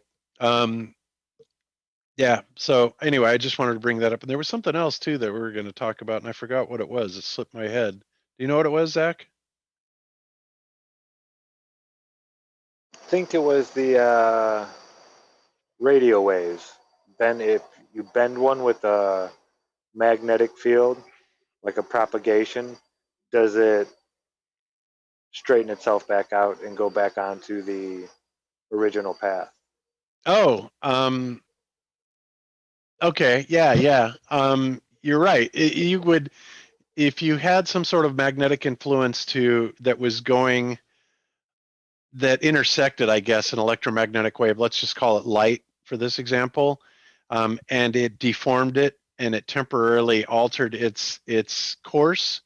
Once it got out of the realm of influence for that magnetic wave, would it go back to its original course? And I think the answer to that would be absolutely yes, it would, because it's not like it's a permanent deflection, right? It's not like it's bouncing off something and changing its it's not like direction. Going through a prism and changing the direction. Off something. Yeah, it's just being bent like a bell shape. Yep. Well, Dan Dimensions, that one video he did with the different noble gases. I remember he put a magnet up to one in the tube and it would bend it, but it would straighten itself right back out once it got out of the magnetic field of that magnet. Exactly. So it causes a temporary distortion, but it's not permanent, nor does it continue propagating in that direction. And that would be the same with radio waves as well, wouldn't it? Yes, it would be the same with radio waves as well. Absolutely. I remember what the other thing was. It was about an experiment that Zach did a long time ago that needs to be redone, because there is a lot of controversy around this specific subject, and that deals with a pressure gradient. Okay. So Zach did an experiment. God, how long ago was that, Zach? I was in Florida. Right, yeah. So that was coming up on 2 years ago. Okay. And, a lot of people will say, yes, when gas is put into a container that has a vacuum in it, right, or whatever, that it disperses in all different directions. That is absolutely true. In fact, it's indisputable. It definitely does. But once the gas is in there, then comes the question of, is there a gradient? And the answer to that is absolutely yes. And the reason I say that, and Zach did an experiment that actually proved this, and I can't even believe that this is even a point of contention, with anybody, let alone flat earthers or anybody else. But what Zach did is he put a pressure gauge, he filled up a tank full of air, CO2, something like that. And he had a pressure gauge at the bottom of it and at the top of it. And the pressure gauge that he put on at the bottom showed a slightly higher pressure than the one at the top. Now, obviously, some people would say, well, that doesn't make any sense because, if it's all the same gas, the pressure should be the same everywhere else. Well, yeah, except, and I hate to use this word, but whatever you want to call it, there is something that draws things down, and there will be a pressure gradient. And, whether you want to call it due to gravity or whatever you want to call it, it's there, right? And something I think that really kind of demonstrates that would simply be a swimming pool, right? So if you have a pool full of water and it's all water, there's no density tower or anything like that, you're going to have more pressure at the bottom of the swimming pool than you are at the top. And anybody that's ever dove in a swimming pool knows that to be a fact. Why? Because there is no density and buoyancy to make any difference in there. There's simply a gradient, right? That there is more weight, more pressure down at the bottom of the pool than there is at the top. And the same goes for gases. Gases are classified technically as fluids, and water is not only a liquid, but it also is classified as a fluid. In other words, they behave much in the same way, right? So and the only reason I'm bringing this up is because I was listening to a discussion where one side was making the claim that no, the pressure would be exactly the same everywhere, and that's just wrong. It would not be the same everywhere because you've got, and I, like I said, hate to use the word because it's so controversial, but you do have a downward force that causes, a higher pressure buildup at the bottom than you do at the top. And that was the other thing that we wanted to cover. So does that make sense to anybody, or is there anybody that thinks why that would not be true? I've been playing a little bit with liquid nitrogen. And it's just fun to open up that dewar for the first time and just see how that air get crystallized and it gets smoky and foggy and it comes over. But eventually you'll see it all settle down in there. You can see the liquid nitrogen and you can see the gases. Then the air is clear at the top, and then poof, you're out of the dewar. You can see there's an obvious gradation there. Yep. Now Cleary says all gases are formed at ground level, which is probably true. I don't know. Yeah, it's probably true. But regardless of where they're formed, if you have an evacuated container and you put the same gas in that container, you're still going to have a pressure gradient regardless. Zach, I found and shared your video from your channel of that experiment, but don't I remember you doing something with us live on our show too, as well, maybe? Yeah, the live one was even better. I got even better results on the live one. Man, for me to find that right now in all our backlog, we have to find the exact date because it was like that your weekend. Video, if we want to pop it up. It's I there. know it was right after. It was like the next Friday. Okay, well, let me go find later. the date. I'll still dig. You guys talk amongst yourselves. It may take a minute. Okay. But yeah, I was just surprised that was even a point of contention, that somebody would say that the pressure would be the same everywhere. And in fact, it simply is not true. It's not true, and it's not even possible. And it's easily debunked, that statement. But nevertheless, it's a point of contention that Rose wanted me to address. So I did. Yeah, there were no different gases in my example I did. It was just straight air out of an air tank. Yeah. Yep. Yeah, and anything special. What's weird about that too, and I posited this on journalism one day. It's like, you have balloons, right? Say you have two balloons and you fill up and you just drop the balloons, right? You let them go, they both fall to the ground. Then you take two balloons and you fill them up with air and you drop them and they both fall to the ground about the same speed. Then you take those same two balloons and you fill one up with air and fill the other one up with helium, and to the point where their outside masses are identical, right? And helium does have weight, right? And we know helium has weight because if you take a gas, right, canister and you fill it up with helium, it's going to have weight to it. The weight is going to increase, which is kind of weird if you think about it, but nevertheless, it happens. And yet, if you fill up both balloons, one with air, one with helium, and they both have the same outside mass or outside dimensions, right? the one filled with helium is going to go up, and the air one is still going to go down. And that almost seems kind of counterintuitive, right?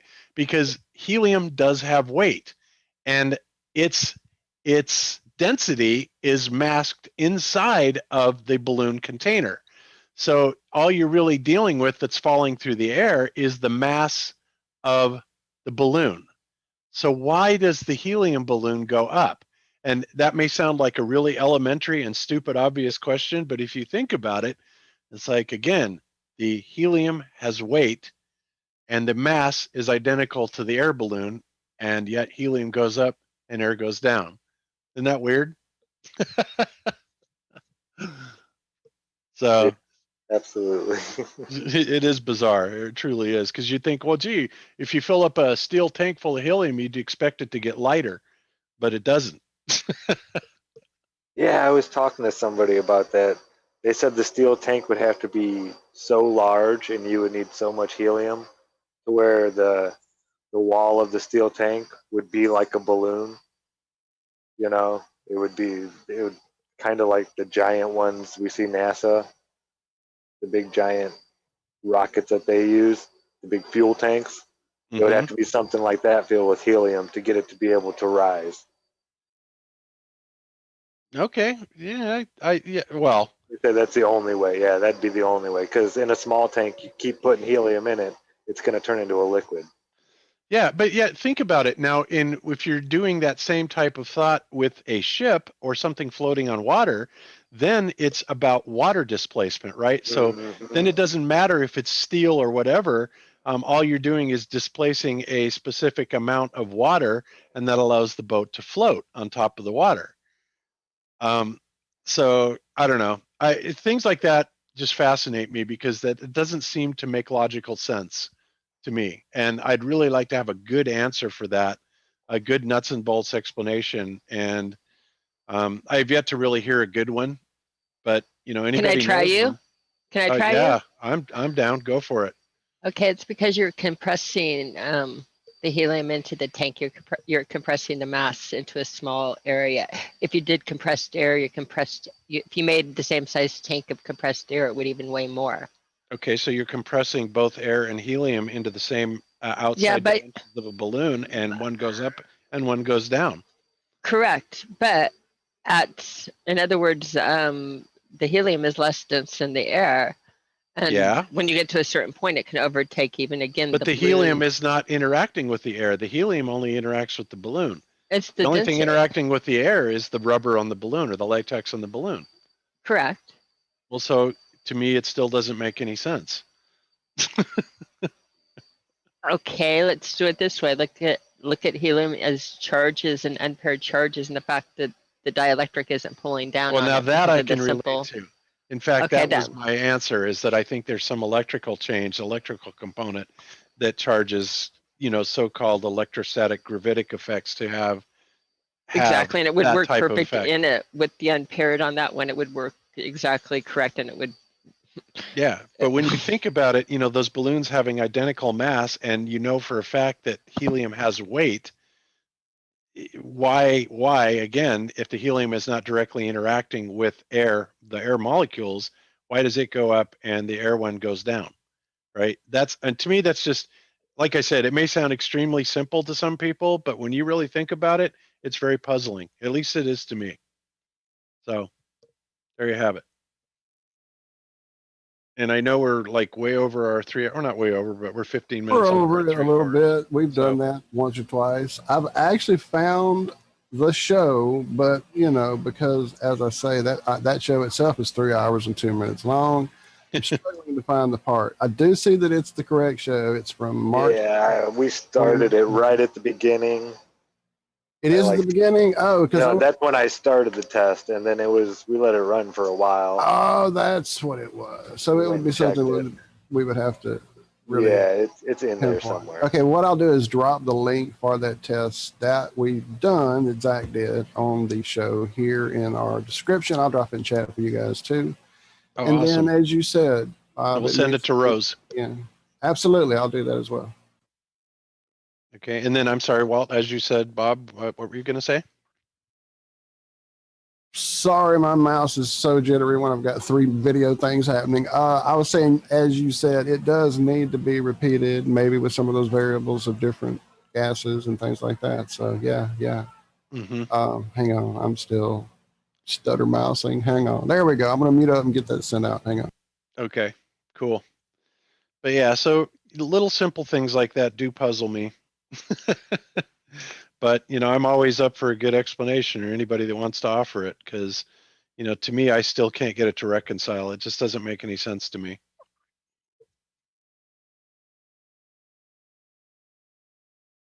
Nice. Well, I'll Mike. start thinking about it more. I'm sorry I stepped outside with the dogs, And I'm back but to the- yeah, my you mind's got still it. working on it. I have a starburst in my mouth, so I was trying to move it away so I could talk. See, while we're all, still reaching we're for all the mute button. multitasking. You can tell we've been at this 3+ hours. We definitely don't want to keep you guys later than you need to be here. So wait, it's earlier there. That's right. It's what, 6? No, 7 there, right? Here? On your end. There. No, it's 9, later here. 20 Oh, it's after. later. It's Oh, quarter see, after 9. It's 9:18 That's right right. now. You guys are on the other side now. That's right. Yep. I'll get it straight one day. All right. So you guys are tired and sleepy. The sun's come and gone. Yeah. No, seriously, man, we've kept you a while and we definitely appreciate it. Is there something you want to talk about that's coming up that you got planned? No, not really. We got Sunday's show coming up, which we're having he's not a flat earther, he's not a glober either, but he goes by the YouTube screen name Gleam. And we will be having him on as a guest, as well as Ross and Steve from the Spacebusters channel, who hopefully will have released their newest video on the ether. And the subject will be all about the luminiferous ether. That Awesome. name rings a bell. Gleam. Is that somebody that hangs out on Cleary's channel or something? Maybe? He's Or- been in there. a lot of the chat. Okay. Yeah, so we've had Gleam in our I'm chat trying. too. I'm trying. Yeah, he's Well, pretty yeah. I smart mean, I'm cookie. just saying. I know I've seen some stuff. Yep, he's a smart cookie. He's a good guy. I like him. He actually called in to last week's Glowbuster show and talked for a bit, but he's got a good head on his shoulders and he knows an awful lot about the ether. So I thought he'd be a good panel member to just kind of, kick this around. Because that's one thing that, even though it's eking its way back into the mainstream, the luminiferous ether subject has been pretty much taboo for the mainstream ever since Einstein decided to mathematically eliminate it, which of course was stupid. And he had to do that in order to explain away Michelson-Morley, because the old, what the hell is it called? The compression. I always forget what this is called. I don't know why. The Lorentz contraction. Lorentz contraction. God, I hate it when I do that because the Lorentz contraction made even mainstream scientists laugh because it was so stupid of a proposition. But anyway, so that's what we're doing on Sunday, and that's about it. Other than that, I've had a great time on with you guys tonight, and it's been a lot of fun. Thank you. Awesome, Bob. It's always a pleasure. Always glad when you can come on with the wifey. Absolutely, man. And so glad to have you back, Cami. Missed you a lot, lady. I'm so glad you guys have found a place that's home and that touched your guys' heart. You just don't know. I was sending out lots of love, hoping that would happen. I knew you'd find it when you were supposed to, and I'm glad you guys did. And look, You I'll too, take you Bob. out of that call on Skype. I just don't want you to feel like you're uninvited. So it's my little way of reminding you that you're always welcome to join us at 5 a.m. your time in the morning. And if you're ever headed to the John at 5 in the morning and want to pop on Bob, you're more than welcome as well, Heck friend. yeah. Awesome. I may Hey, just do that. You don't mind a little Yeah, Josh, room reverb? You can definitely leave me in the call because usually I would only leave my phone on. I always turn it off. It was a fluke last night. All right. Well, then I will leave you in it. Absolutely. Thanks so much again, you guys. Give Jaron a big hug for us. I know he's dealt with a lot with this move, too. Yeah, absolutely. All And right, thank guys. y'all for nursing Zach back to health. I know that dude was not feeling well. We were worried about him, and definitely thank you guys for being such a good family to him. Yeah, us too. Well, we have way too much work for him to do to, give up on him. So Oh, that's harsh. You gotta protect your Yeah, investment. Who sneaks Oh, my out? God. Who sneaks out? See, that's why I don't want to share you, Zach. We know what's. No, we are so happy to see him doing so much better. It's scary when anybody's sick, and no fun at all. No fun at all for Zach. I felt so bad. Hey, Bob, can you remind us where Rose 777 is going to be debating tomorrow? Modern day Yeah, debates. Modern Day Debates channel. Modern Day Debates channel. Robert, I see you there in chat asking that. Yep. You're And Yeah, in Modern Day also- Debates. Also, Bob, what he has coming up, and a lot of us have coming up, is Flattoberfest. Oh my God, yes, Flattoberfest, October 24th. I will be there. James True will be there. We're working on Rob Skiba. He has not given us an answer for sure, one way or the other. Mark Sargent, of course, will be there. Austin Whitsitt from Whitsitt Gets It, and our newest Globebuster will be there. And more people are, kind of David coming. Weiss. David, Yeah, David Weiss will be there. That's right. Can't forget the Junicorn. He will be there. And Karen currently is searching for a venue to have some sort of a meetup event, I think on the Friday night beforehand, so that we can, kind of have more of a social type of gathering, because, we'll have that day, but I think everybody wants to, just have more of a pure socializing type of event. So I think probably what we'll wind up doing is at one of the bigger hotels, maybe where some of the people are staying, we'll just, invade their bar. And we do that. definitely need to. I know we've already, all of us have made a lot of connections in the community, and there's been a big influx of newer people, maybe some people who've been around the community but haven't actually been making videos or vocal, maybe a little less active in some of the chats, who've now stepped forward and made a lot of progress. I'm actually specifically talking about our buddy Kelly, who now goes by Hal Fuckery. What is it? I got to go back and look. Anyway, our buddy in chat looking for a ride from her part of the Carolinas to the event.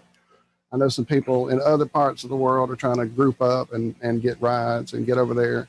With the airline situations being what they are currently, a lot of people are reluctant to fly, I know. And so grouping up and making it like, road trips and things like that, that sounds like an amazing idea, especially since this may be, one for the ages. It sounds like. I can't, man. I my buddy James True there, I have to make it over there somehow. I may have to hit up Rose and her crew. They're heading out from Louisiana, aren't they? Yeah, James. Yeah, that's right. Jason Lindgren is going to be there. Right over Bridges there. will be there.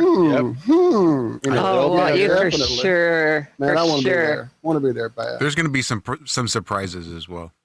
I've been sworn to secrecy on more than one account. Interesting. I like surprises. Who will be showing up to give hugs. So anticipate familiar names and now familiar faces, soon to be familiar faces. Awesome. Well, I will definitely make every effort to either thumb my way there or bum my way there, whichever it takes. God, I'd love to meet you, Walt. That'd be great if you could make it. Working on it for damn sure. I'm going to see if I can get that stubborn lady in there to get there too. She definitely is behind the scenes keeping me sane. So awesome. So yeah, Flattoberfest is going to be a lot of fun and a lot of socializing going on with it. And, it may be it's almost certainly going to be the only Flat Earth event of the year. And who knows what next year is going to bring. So. Exactly. I didn't want to say it that way, but Karen kind of hinted at it earlier in the chat. So just, whatever it is, this is just something we all need to do. We need it after this freaking psycho 2020 we've dealt with. Yep. Well, it's still legal, like she says. Right before they make thinking illegal. Oh, yep. Love you guys. Thank you so much, Bob. Thank you so much, Cami, John. Thank you. Thank you, Josh. Thank you, Zach. Thank you. Okay, guys, I'm out of here, and I'll let you All right, close man. out the show. So we'll catch you next time. Your family door's open. You know that, friend. I do. Anytime. Thank you so much, guys. Take care. All right. Bye-bye. Bob.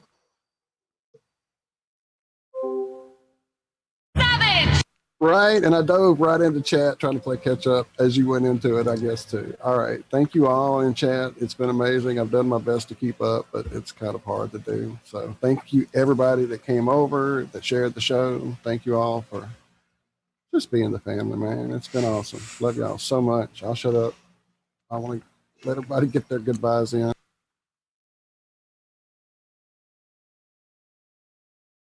Yep. Love y'all. That's you, Zach. Peace. Yeah, I love you guys. It's been an absolute pleasure. I still have a starburst in my mouth. Sorry. Right? And How I've unprofessional. got caramels right over there I don't mess with during the show for that very reason. No caramels? Only You're caramels? from the South, it's caramel. All right, then. Say good night to the bad guy. The last time you're going to see a bad guy like this again. All right, I guess we'll get out of here. Well, Tony Montana to take us out. Oh, yeah.